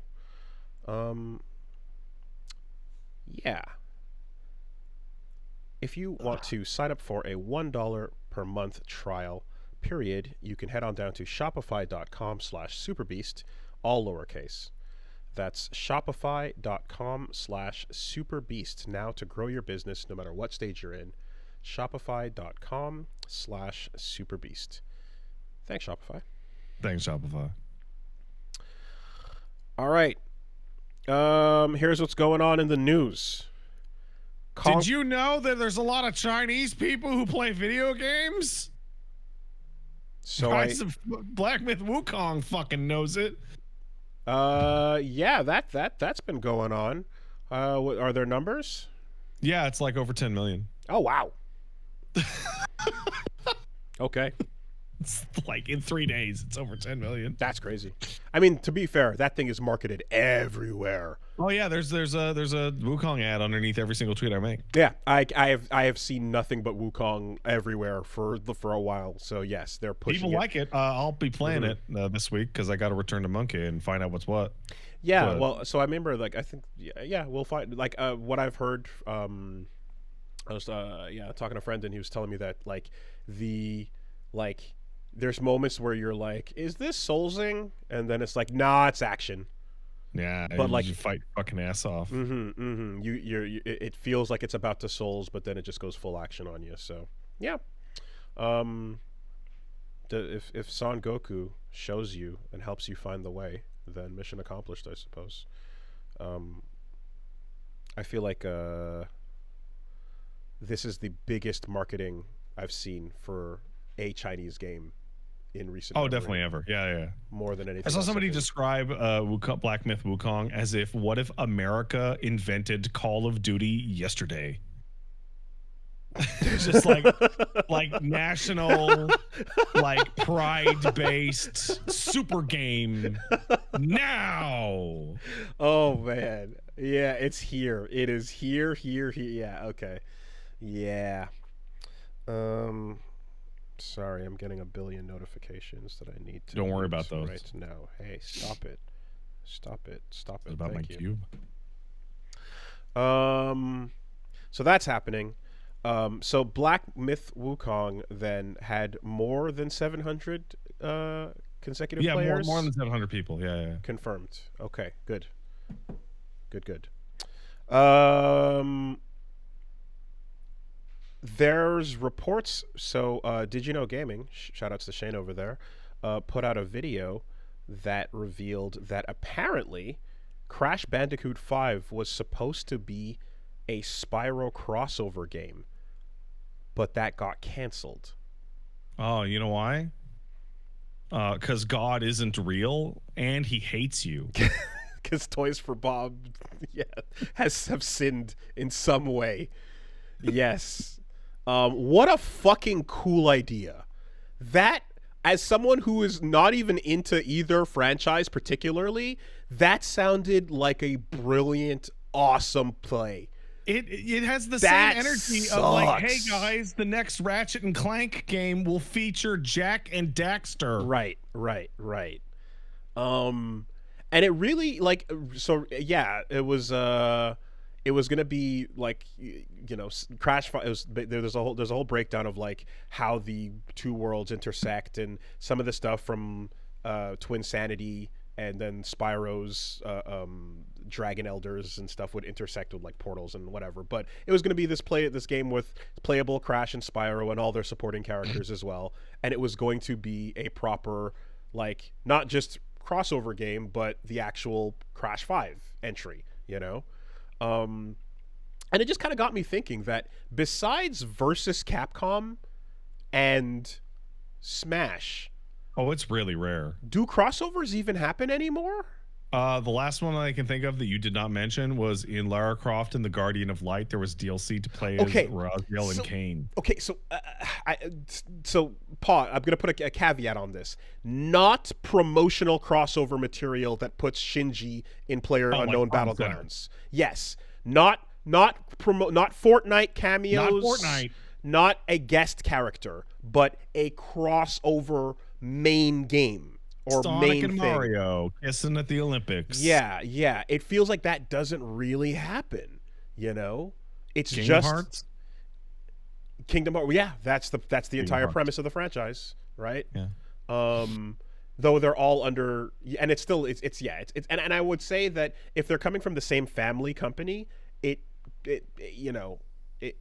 don't feel it as much. But either way, in this case, like, a good crossover game like that, like Spyro and Crash, would have been fucking awesome. And Mario and Rabbids, it would have been pretty cool, I think. But we just Super Robot Wars certainly. But I don't even like Spyro, and I would have marked out for that. I would say Dead by Daylight as well. That's kind of the point of the game is like all those casts. And same thing for Smash Brothers. The point of the game is the cast, But it's really funny that Dead by Daylight started out as, hey, we don't have the rights to shit, so here's some knockoffs, to, well, fuck the stupid knockoffs, here's the real thing. You like it? You have fun? It's popular? All right. Yeah. Right. Cadence of Hyrule was a pretty cool one too, right? So that was Necrodancer cross Zelda.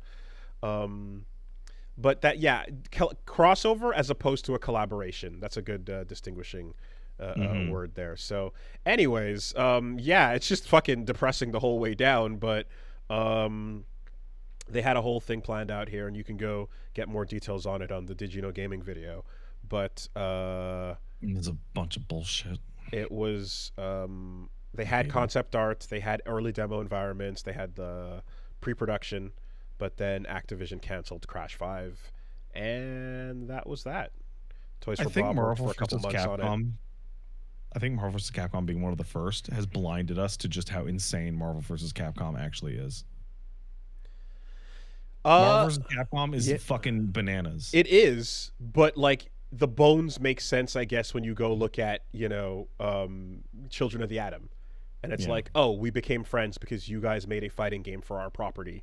And then we continued to be friendly. So let's just keep this relationship going over 7 games, Then, the Super Robot Wars thing is kind of what Project Cross Zone is, where you're like, we're making a game that's just like we're just gonna go send everybody an email and be like, yo, give us the rights to throw Dante and fucking cure you in this thing. And they're like, yeah, sure, that's cool. Everybody's there. Okay, cool. Mr. Driller, yeah, all right, fuck it.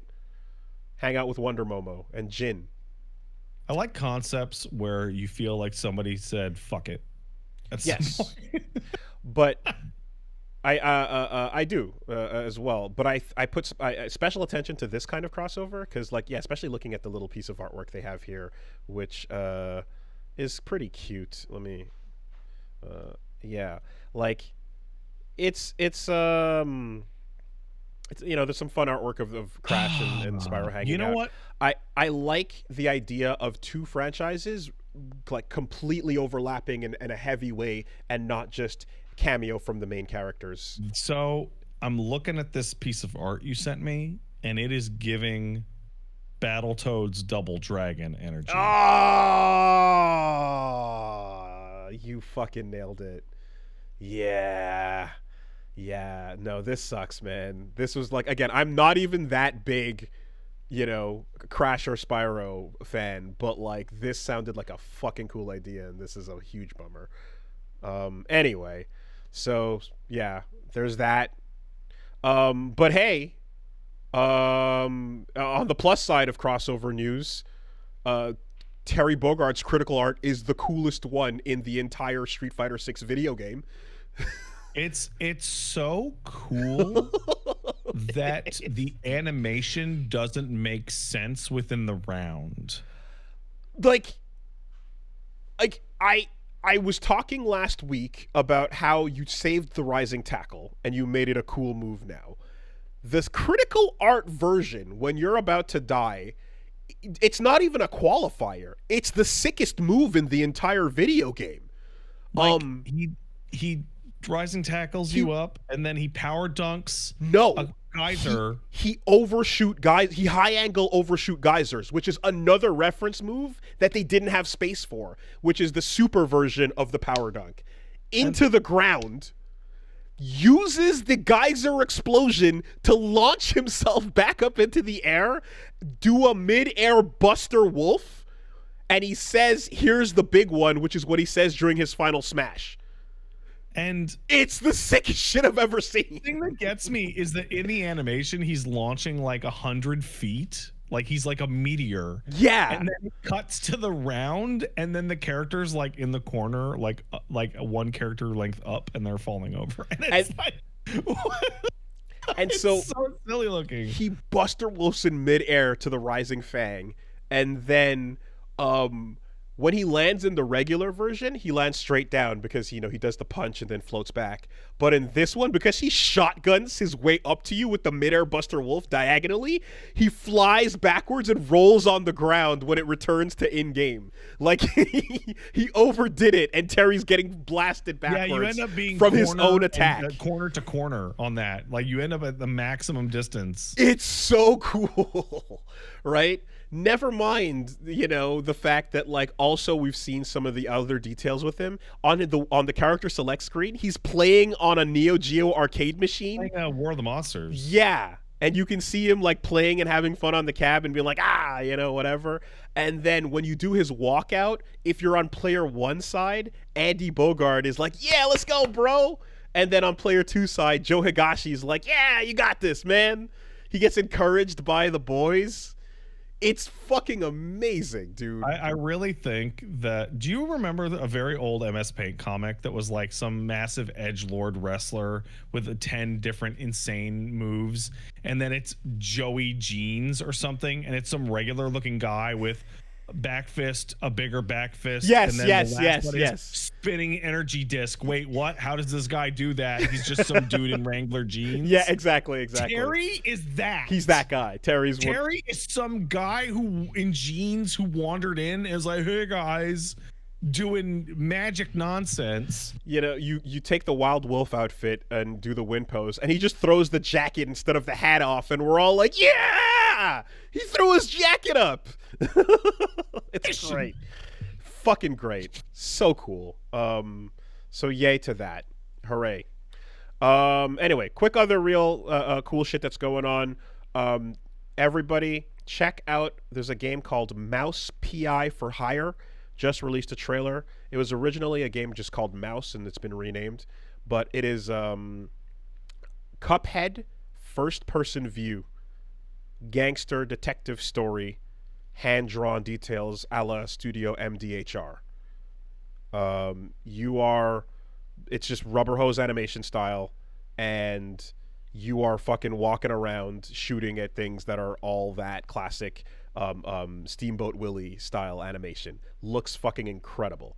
The backgrounds are 3D and great. The whole game's in grayscale, and I will say that the gray backgrounds make it a little bit hard to distinguish between one texture set and another sometimes. I think they should be more stronger black lines, but it does certainly make the things you're shooting at pop. But it's a really cool hand-drawn first-person shooter that doesn't look like anything else from that perspective at the very least. So yeah, Mouse PI for Hire, worth checking out. Go take a look at the trailer to see what's going on there.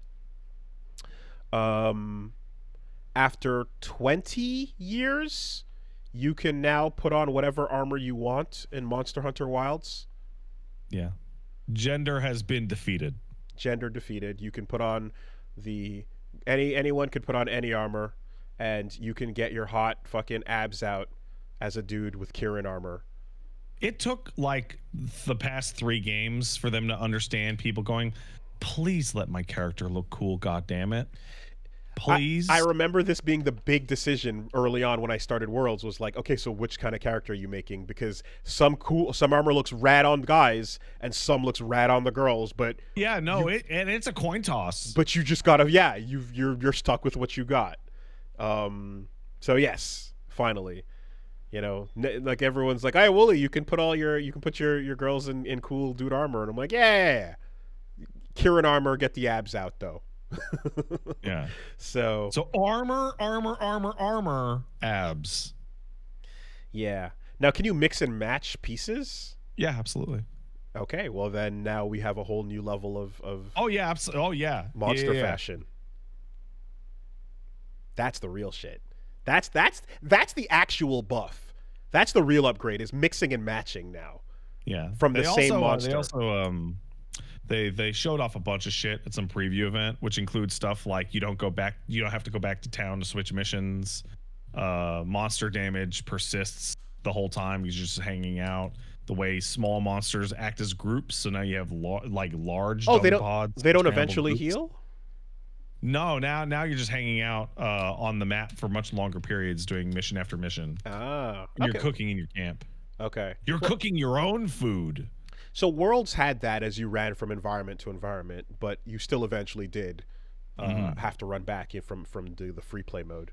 Yeah. So they're showing off a lot of cool stuff. It looks like it'll be super hot. But that's the big one. That's pretty sick. And also with the Capcom announcements and stuff, with the Terry Bogard update is also going to be 2 new updates called the Virtual Rival Match and Replay Takeover. Now it's just in Street Fighter 6. So Virtual Rival Match is a way that you can play against a new type of CPU, which is going to be emulating different skill levels. So if you want to fight against someone in Platinum, Diamond, or Master, it can actually apparently it's a smarter AI that'll play like a player in those rankings. Listen, I'm getting my ass blown up by Aki in Master. Give me something to work with here. See what that feels like. It's a smarter CPU, right? So that's cool. You can do that from the Battle Hub. And then Replay Takeover, we've been praising it in Tekken, and we've been praising it in Guilty Gear. But now you can go back into your replay, see a moment where something happened, take control, and see if you can find a way out of it, And discover the fun situation that sometimes there is no way out of it. Just block more. Yeah. The best is you try it a couple times and you go, oh, fuck, I could not have done anything. Yeah, it's a really good setup. Sweet. The answer is nothing. Just die, idiot. Yeah. Okay, so that's pretty much that. Let's take some letters. You want to send in a letter, send it to castlesuperbeastmail@gmail.com. That's castlesuperbeastmail@gmail.com. Right. No clear name given. Mr. Stutter and Mr. Shout. Out of all the Kirby copy abilities, which is your favorite? Which has your favorite look? Which would you wear for yourselves? Vor. That's the default. Come on.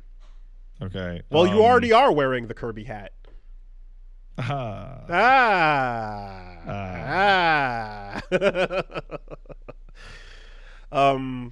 I love Laser Sword. It's rad. It's really cool. It's Darth Maul Kirby, but all day, every day, forever. Suplex Kirby, best Kirby, 100% every time.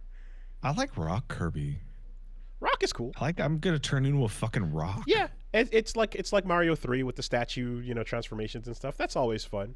But Suplex, just you fucking. I mean, yeah, you backbreakers, slams, it's cool. Judo, everything. Suplex forever. And quick one over here from Easy Pete says, "Hey there, Mashal Reader Feast. Easy Pete here, having a very esoteric argument with my friend. He gets easily frustrated by the different editions of games updates and bundles, remasters and such, while I understandingly love poking through corporate bullshit to see what I'm actually buying.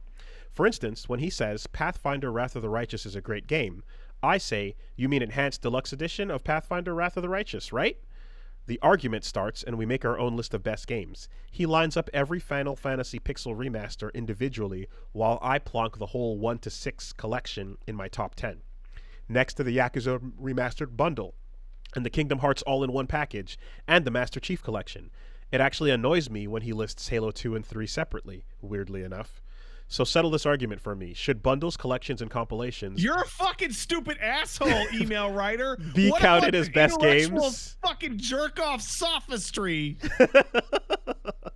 You're fucking so... No, hey, when he says Pathfinder Wrath of the Righteous, you don't have to... First of all, I'm playing that right now. You don't have to specify what version, because the Enhanced Edition is now the only version that exists. You can't buy the old version because it was a patch. So you're making distinctions just to show off that you know all the distinctions. So you can, I will give you here. Okay, you're crazy, but I will give you this olive branch. There are times where I have played a collection as a bundle, and it has made the individual ones stand out less to me because my overall experience was having them together. So Mario 2 was not a game that I had as a kid. I remember we had Mario 1 and then Mario 3. 2 was rare. I had it at a friend's place, and then I played it a bit there. But I didn't get to actually spend time playing it until I got a copy of Mario All-Stars, right? That's where I played Mario 2 the most. So in my brain, Mario 2 and Mario Lost Levels are all part of this All-Stars package experience and not these individual things. If you're going to talk about them and go which you like or whatever, then you talk about the thing that was released, because that's how it was released. But you can blur together games if you've experienced them together, and so I'll give you that, right?